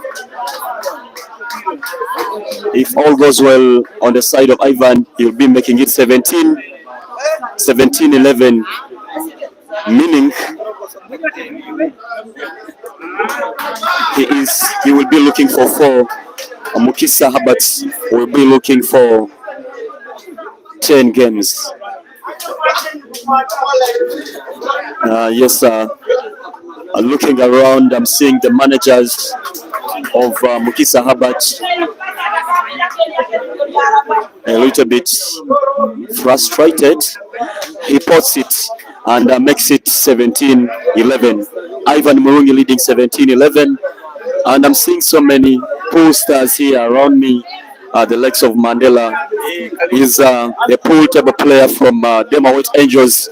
I'm also seeing Bikanja, the man is here by my side. This is a guy who plays for Fields Fire, the first champion of Toro Pool Table Players, FMU, Fields Medical University League, and many other pool lovers and pool supporters. That includes my man himself, Azizi. These guys, they have supported pools for so long. I'm seeing manager Gary also around, and I have to tell you that this game being officiated by TOPA official guild umpire, that is none other than Kagoro Robert Arali. And these guys, they have already gone for a water break. But I still have to inform you that it is Ivan Murungi leading 17-11. Yes, sir. This battle between Ivan Murungi and Mukisa Herbert has attracted many pool lovers from across the region. Our fans have come all the way from Chenjojo. I'm seeing Apostle Rogers all the way from Chenjojo. I'm seeing players from Chenjojo that includes Angel, and she's a pool shooter from Nunji Pool Table Club. I'm also seeing Nurse Lucy Nalongo, the boss lady herself. She has traveled all the way from Chenjojo to watch this beautiful match between Ivan Murungi and Mukisa Herbert. They have gone for a water break, and it is Ivan Murungi leading by 17-11. I'm seeing the topper chairperson, Mr. Grambits Robert, is in the house, also watching this beautiful sweet between Ivan Murungi and Mukisa. But also the TD is also in the house watching this beautiful battle. And I'm seeing my friend Peter Chore is getting back, and very soon I'll be giving back this microphone for a live commentary from my boss, the best pool commentator, Mr. Peter Chore. And also in attendance, we are seeing Vicky Skills. She has also managed to watch this game, and we are going for the next. We are going for the next pair. We are seeing Mukisa Herbert trying to do some little bit of training, some little bit of drills as he prepares for the next frame. Ivan still leading by 17-11.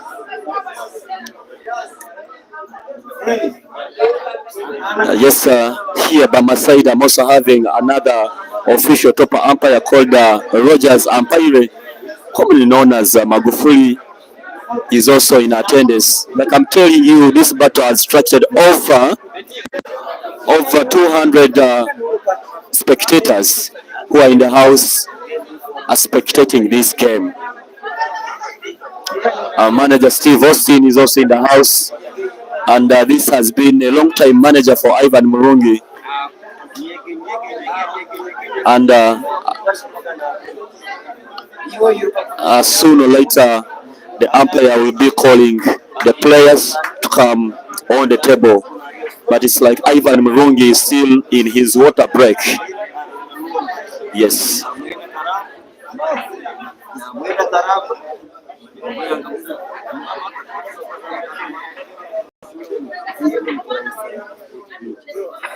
Yes, Atochi Asobora is also in the house and also trying to support this game. Different managers, different owners of various pool arenas in Fort Portal also around, witnessing this beautiful battle between Mukisa Herbert and Ivan Murungi.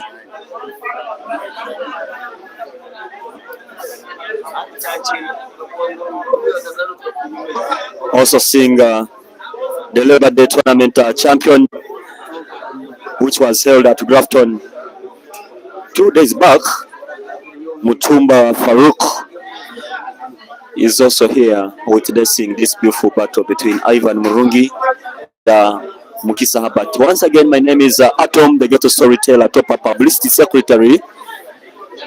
And like I told you, our TD secretary, Mr. Fiatunga Kenneth, is also in the house witnessing this beautiful game.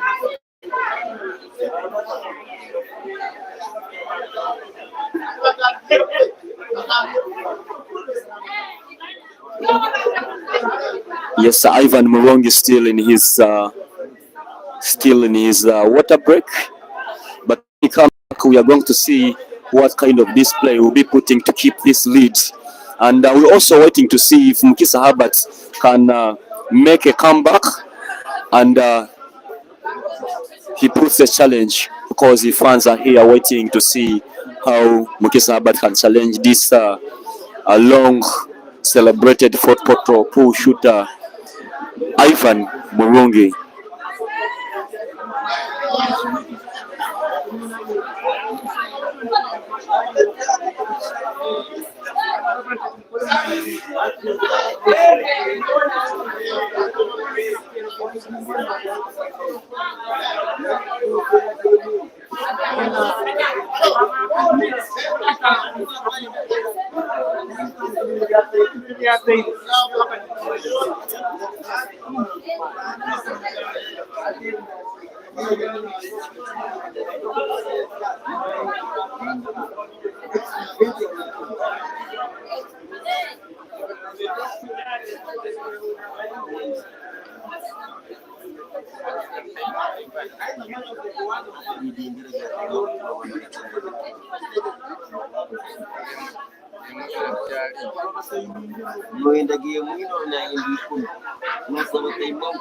Yes, sir.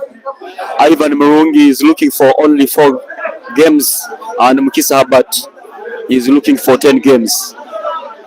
Like I told you, Ivan Murungi is still in a water break. He's still in a water break. So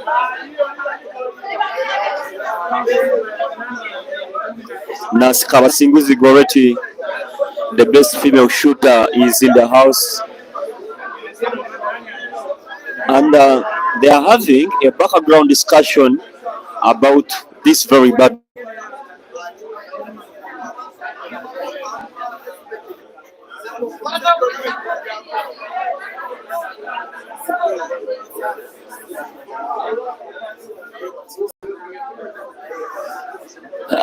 Yes, to all lovers of pool across the continent, across the globe,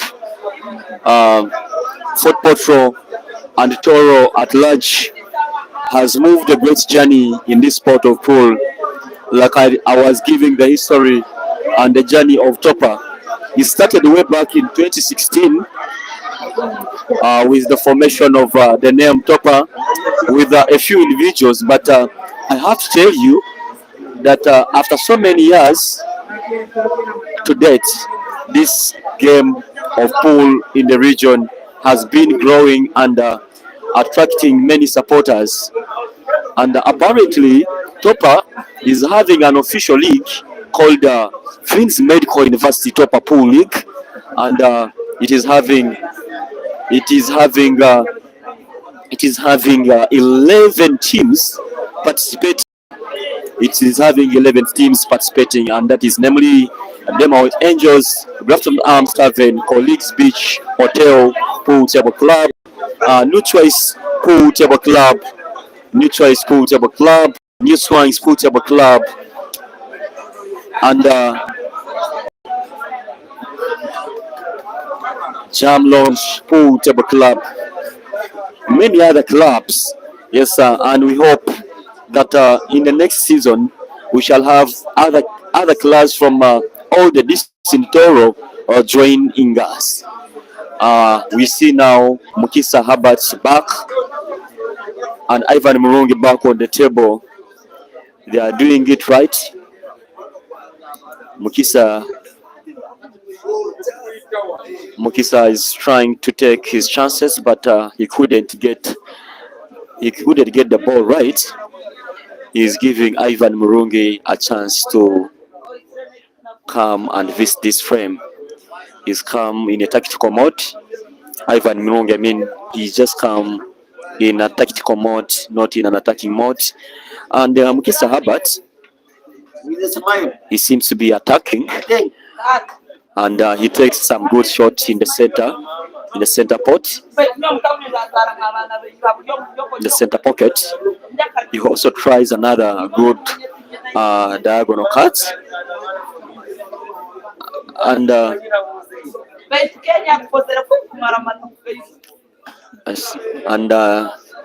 this is a good one for him to finish and maybe make it 12-17. His good stride, his good force. Now Ivan Murungi 17, Mukisa Herbert 12.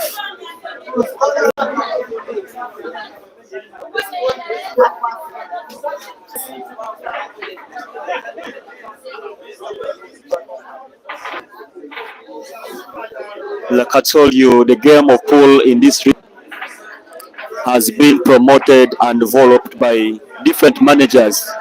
And in this house, I'm having over 15 managers who have put money, they have put resources, they are putting their time to promote this game in this region, in Toro region. And I have manager Kaskari here. He's in the house. I also have manager Felix Ramafa, and he's the proprietor of this arena called Nicho Sports Club. He's also in the building.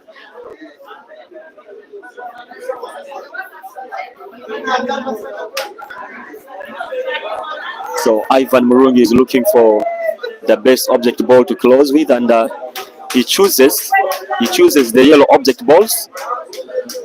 So we'll wait and see if we can make a break and finish, because we've just been having a lot of dry breaks. So could he use this chance? He takes a very good follow shot, which excites and ignites his fans, his supporters. I'm seeing manager Gary, one of the strong supporters of Ivan Murungi. He's saying, yeah, the boy has taken some good shots, and his fans are all appreciating what he's doing so far.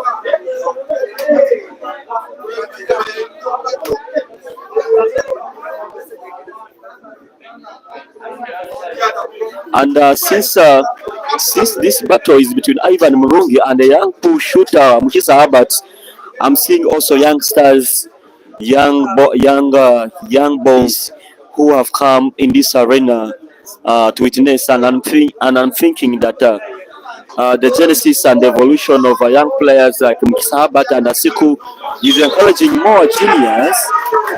Is encouraging more juniors to come and be part of this beautiful sport. He takes a very good shot, and it gives him a chance to maybe try to put the black in the center pocket. He puts it and makes it 18.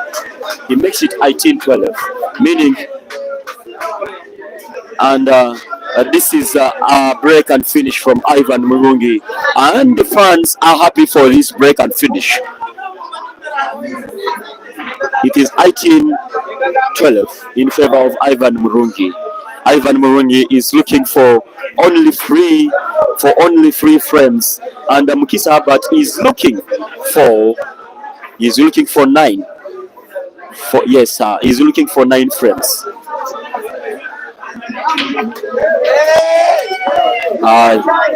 It's unfortunate for MUKISA HERBERT.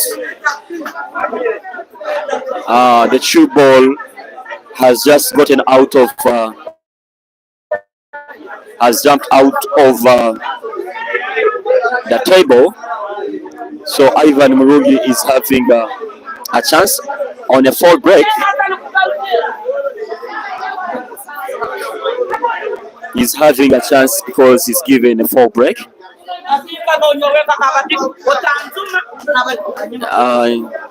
He's trying to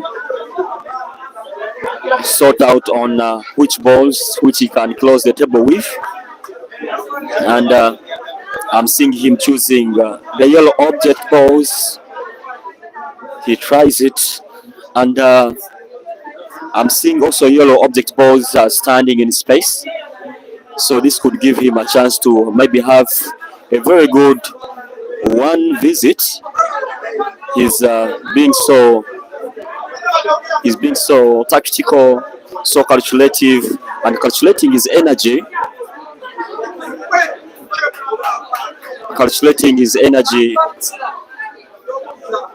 And he seems to be committed to finishing this in a one visit. He's solving one problem ball by another. He's trying to solve one object ball by another. And the seriousness is putting onto his balls. May see him making another good finish of a one visit. Probably, maybe, I can say you never know. anything can happen. It fails. And that's why I'm saying that anything can happen. And MUKISA Herbert here gets a chance. Here gets a chance. Uh, he tries to be tactical a little bit. Could Ivan be seeing his ball? Yeah. And this game is being streamed on Break and Finish Live by Peter Chore on Facebook and YouTube. Thank you so much. Thank you so much, followers of Pool, players of Pool. He didn't really concentrate much. He didn't really much concentrate on his ball, and he's given a very big chance to MUKISA Herbert. So Ivan Murungi has to look for the targets.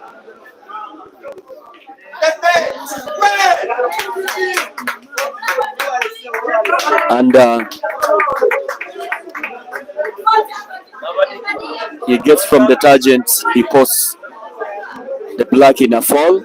So the frame is in favor of MUKISA Herbert.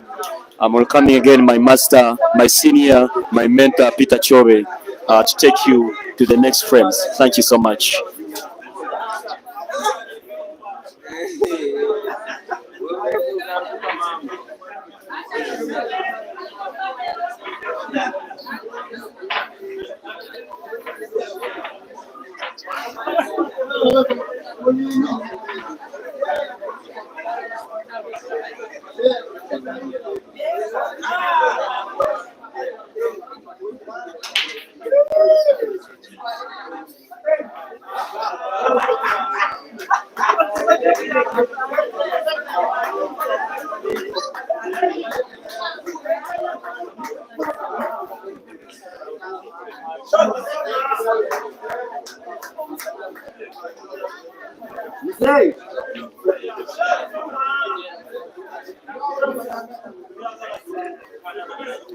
Now, dear viewers, we are now watching the last 10 frames of this match, and the number of frames left, including this one, can only get to 10 if somehow Herbert MUKISA can mount a big comeback and then make it 20-20 and take this match into a decider.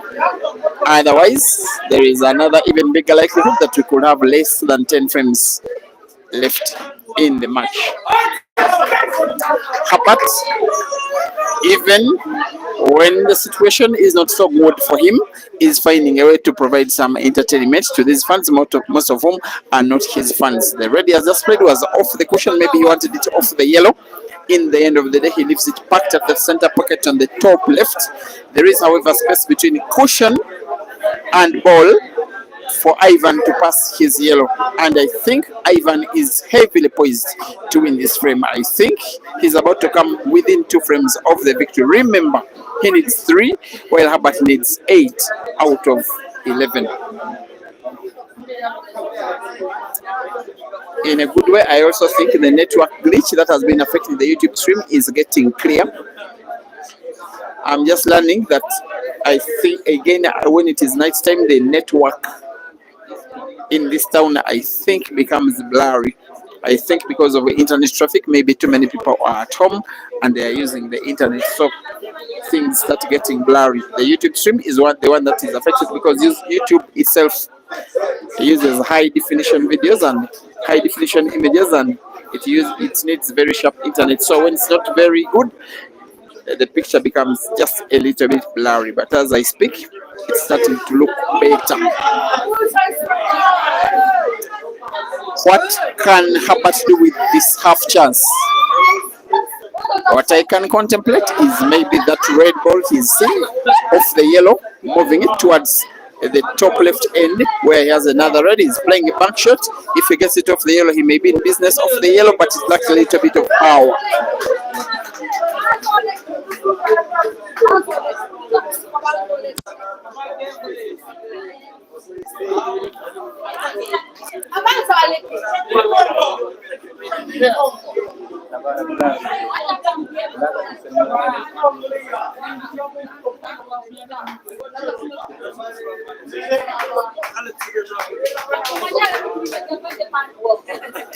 Ivan on 2 yellows, Herbert on 2 yellows. The little problem for both of the players will be the black.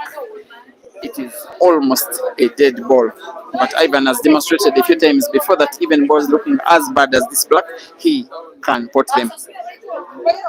He has been, in general, playing better, thinking better, executing better, and reading the game better. This time round, he gets to miss the ball. This time round, Herbert gets to win, gets us to try and win the frame. However, the presence of that yellow ball close to the black makes it a little bit difficult for him to get easy white.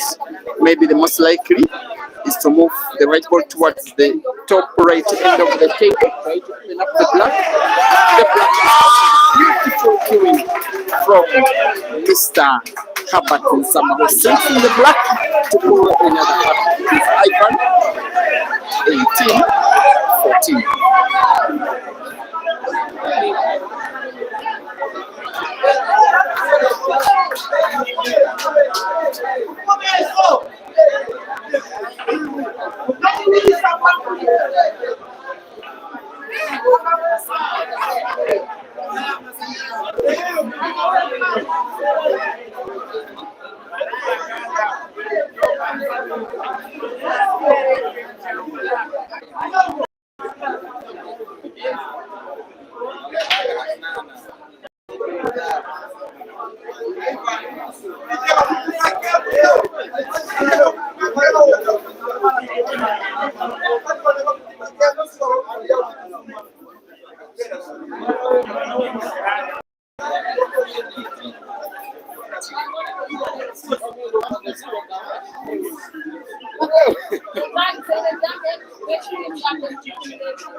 We can link up in the comment section, people, just in case you think that Herbert stands a chance of mounting a comeback, which will be one of the comeback you'll ever see for a player of this age.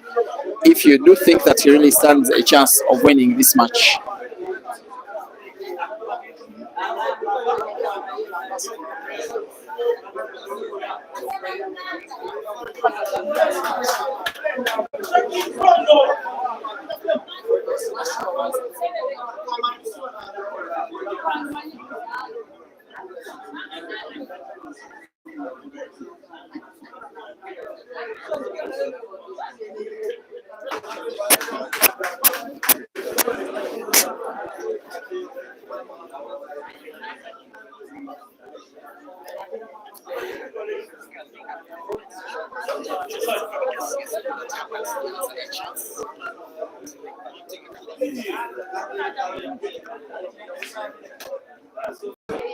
My God,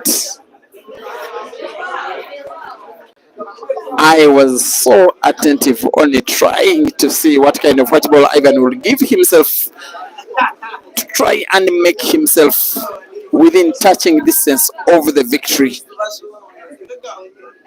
Should be careful not to lose his playing pattern at this critical stage of the match. Every time that Herbert wins the frame, he becomes more confident. What Ivan needs is not for this boy to gain confidence. He has successfully played him out of confidence, Ivan, so far. He has to maintain that kind of rhythm. And yes, Herbert has gotten to miss a would be critical frame. Maybe an older player would be minding more even about playing the snooker than potting. Herbert was about playing the pot by connection, which came short. He has allowed Ivan sight of the last yellow, which if he puts the corner pocket at the bottom left, he will be winning the frame. Good shooting, Mr. Ivan Murungi. Ivan 19, Herbert 14.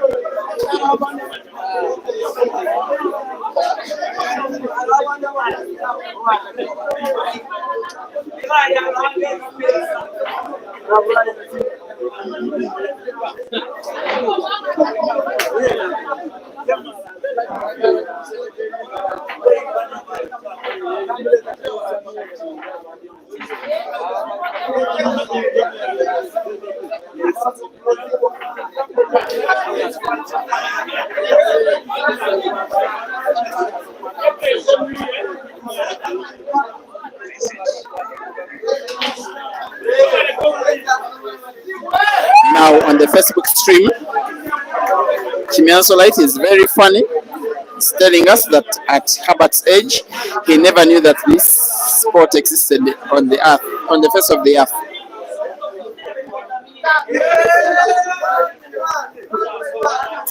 Scott Jr. also thank you for watching as well on the Facebook stream, just as James Moon and Richard Villapa. What can Herbert do?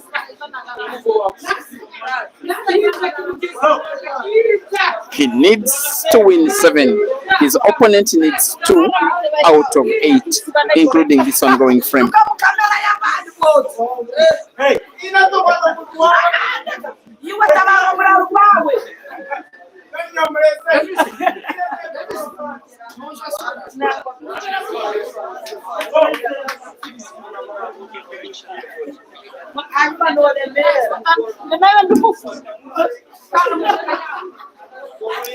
Another miss.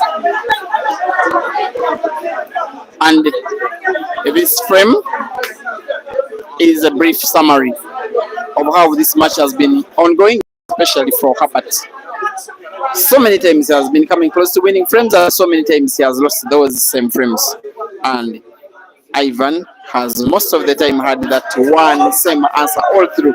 Give him a chance, he kills you using that same chance. He is on 4 reds and a black to reach the magic number 20, to come within 1 of the magic number 21, which gets him the victory, the celebration, and the money.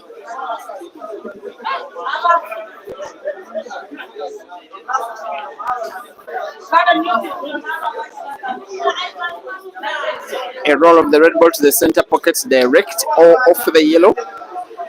Moves the white ball right towards where his last ball is, the last red. Has to avoid contact between red and yellow. He does avoid contact.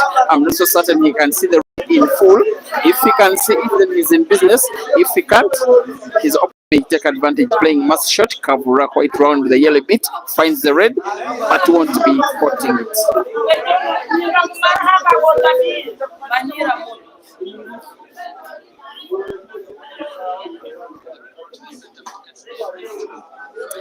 Rio Dacheri, you're watching on Facebook. You said that in 18 years, this boy will be another Caesar. And now let me tell you one thing. At this age, Caesar was nowhere near as good as this boy is right now. But the boy gets to miss a very critical shot again. I think his intention was to play his yellow off the red and missed the whole pattern. Ivan is winning a frame to get to the number 20. Big backspin white ball bouncing off the cushion. The black like this. Even Francis Mukoko can put. Ivan Murungi 20. Herbert MUKISA 14.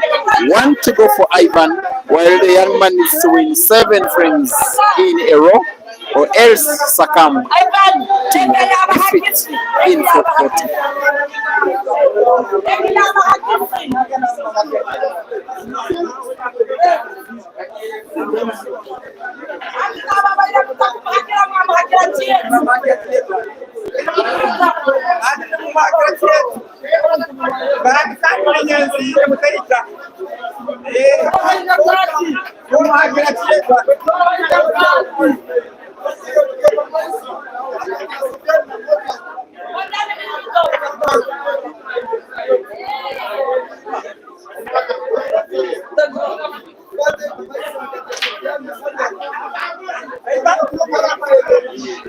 And folks who may be experiencing a little bit of glitches in the network of the YouTube stream, I would implore you to watch the rest of the match on Facebook.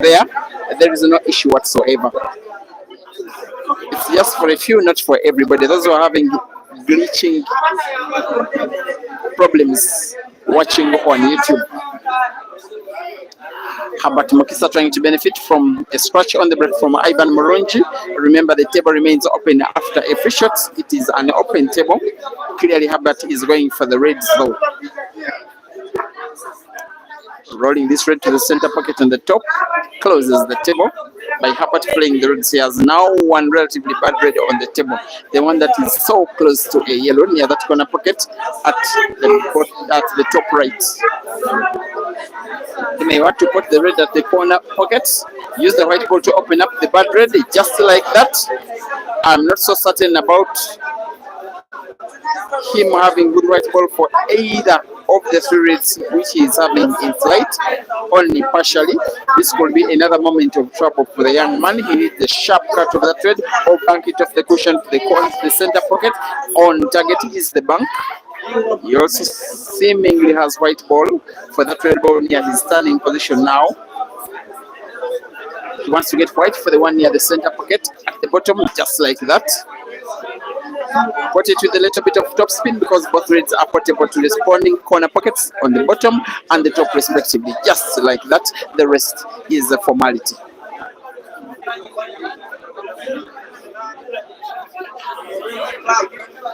The ball go for this black direct. There is a tempting shot trying to put it off the yellow, but it's portable direct and passes it direct and puts it direct and improves his score. Actual score, Ivan 20 and Herbert 10. Official score, Ivan 20, Herbert 15, courtesy of a +5 head start that Ivan rewarded to his opponent at the start of the match.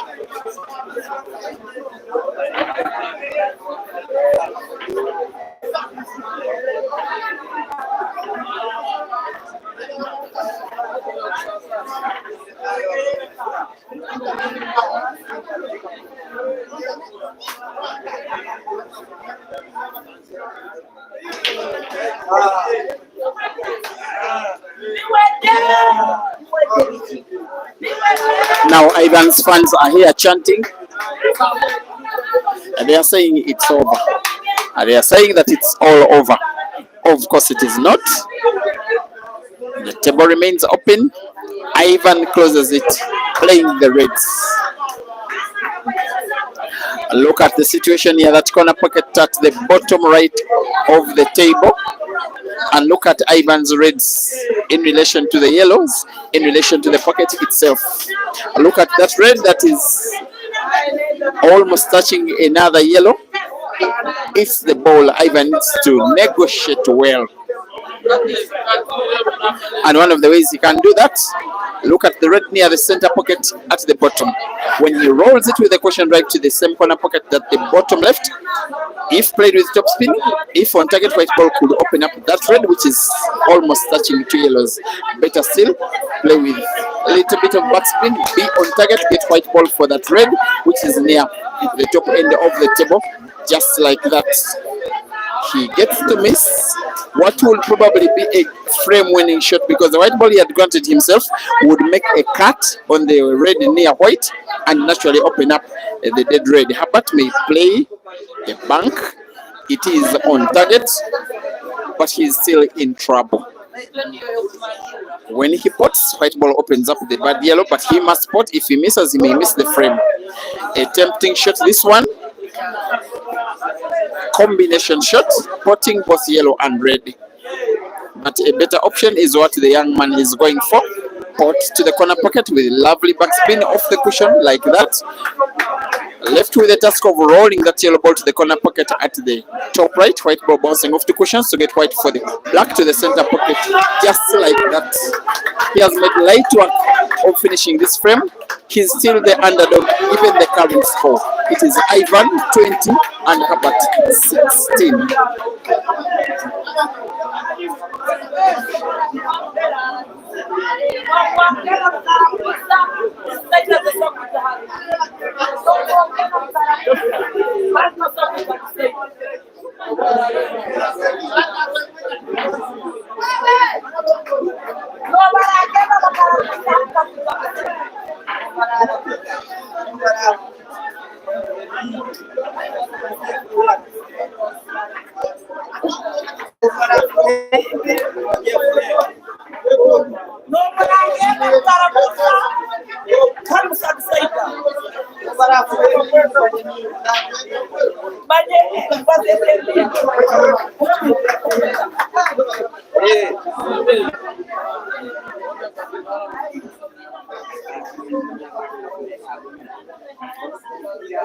I don't even know if I can say that this young man is trying to win the match. Maybe he has it in his mind that the match could be gone, but let me just try to do what I can do. If I am to lose, I lose with a honorable score. Where is this confidence coming from? Where was this confidence at the time when it really mattered? I think you'd want to put the red ball he's looking at off the black, depending on which white ball he's giving to himself.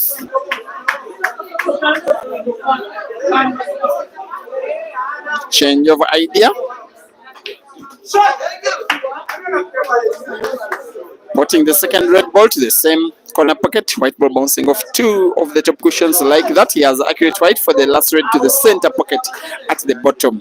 I want to believe he may put it off the black, simply to give himself chance of opening the black as well. He goes for direct, misses the shot, opens up the black, but opens it up instead, in my opinion, for his opponent. This could be Ivan's last lap in the match.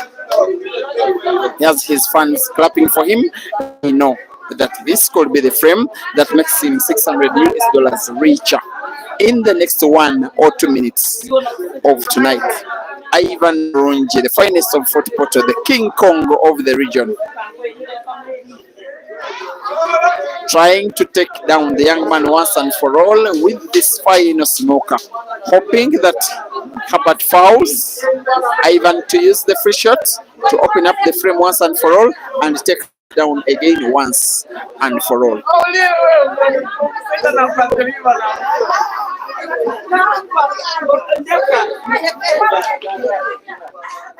He was always counting on Herbert in a pot. No, he won't.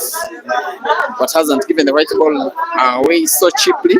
Ivan will be playing another snooker, hiding white ball behind those two yellows, just like that. I don't think Herbert will be fouling. Looks as though he has very slight sight of the red.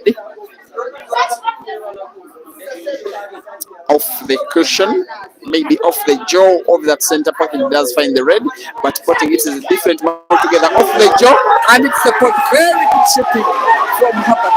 MUKISA. Even Ivan's fans are chanting and clapping and celebrating that shot. At the end of the day, it is entertainment. Ivan 20, Herbert 17, 4 to go.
I'm not sure.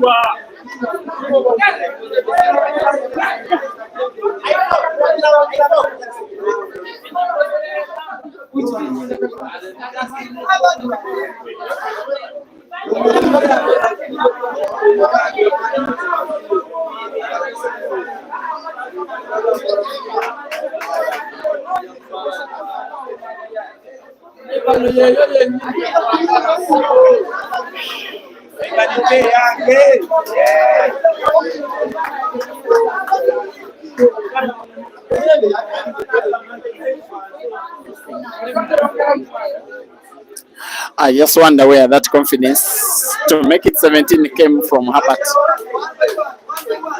The class he displayed in the previous frame is some of the class he has been displaying in the last 2-3 weeks, but it's the class that has been lacking for most of the match. And you can see he's giving another chance for Ivan to try and attack frame number 38 the hard way. Including this obvious ongoing frame, it is 4 frames to go. The young man Herbert needs to win them all. Ivan needs to win only one.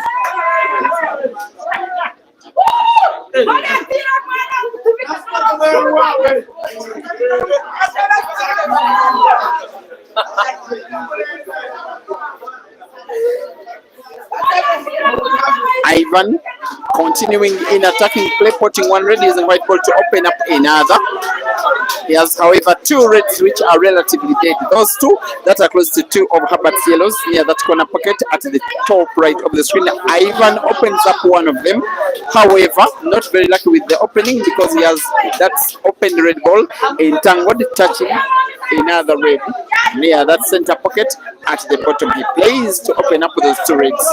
At the end of the day, the frame is still ongoing. Herbert still has chance to think and act and play.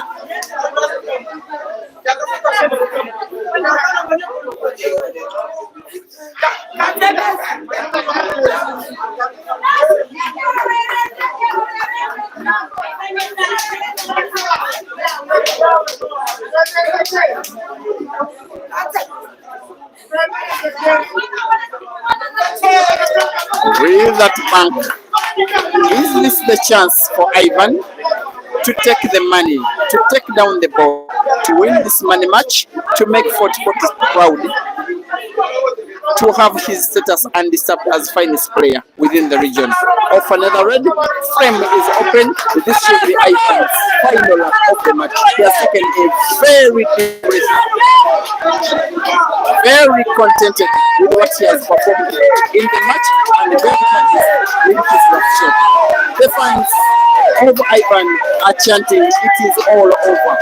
They are already celebrating that this one could be Ivan saying no to a guy as good as Herbert. Ivan is on one red and the black. The red, I think, is not portable diagonal to the corner pocket at the top left, but to the center pocket at the top. Very possible. However, once he puts white ball moves towards the left end of the table, which is not where the black is, he still has some work to do, Ivan.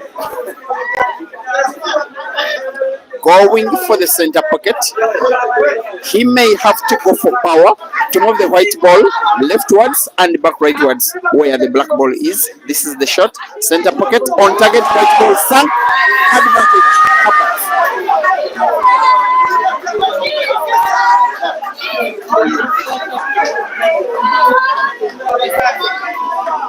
Drama in the match.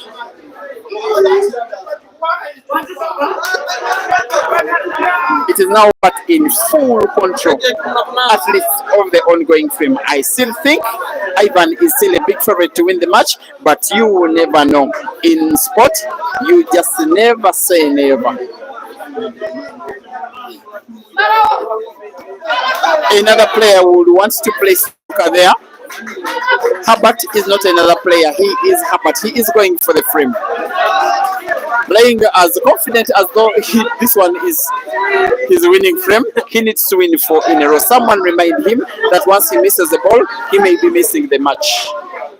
Even he has a chance to play snooker, but will not be playing snooker. Instead gets to miss the ball, and instead gives chance to Ivan to sink one more black and then win the match. Ivan Murungi, Mr. King Kong, Fort Portis finalist. Last 16 finalists at the All Africa Pool Championships in 2022 will be playing to shoot one more black diagonal to the corner pocket at the bottom right to win the match and the money. There goes Ivan. At the end of the day, the celebrations are in order. He has been the finer player, the better shooter, the more composed player, and a very deserved winner. Final score, Ivan Murungi 21, Herbert MUKISA with +5. 17.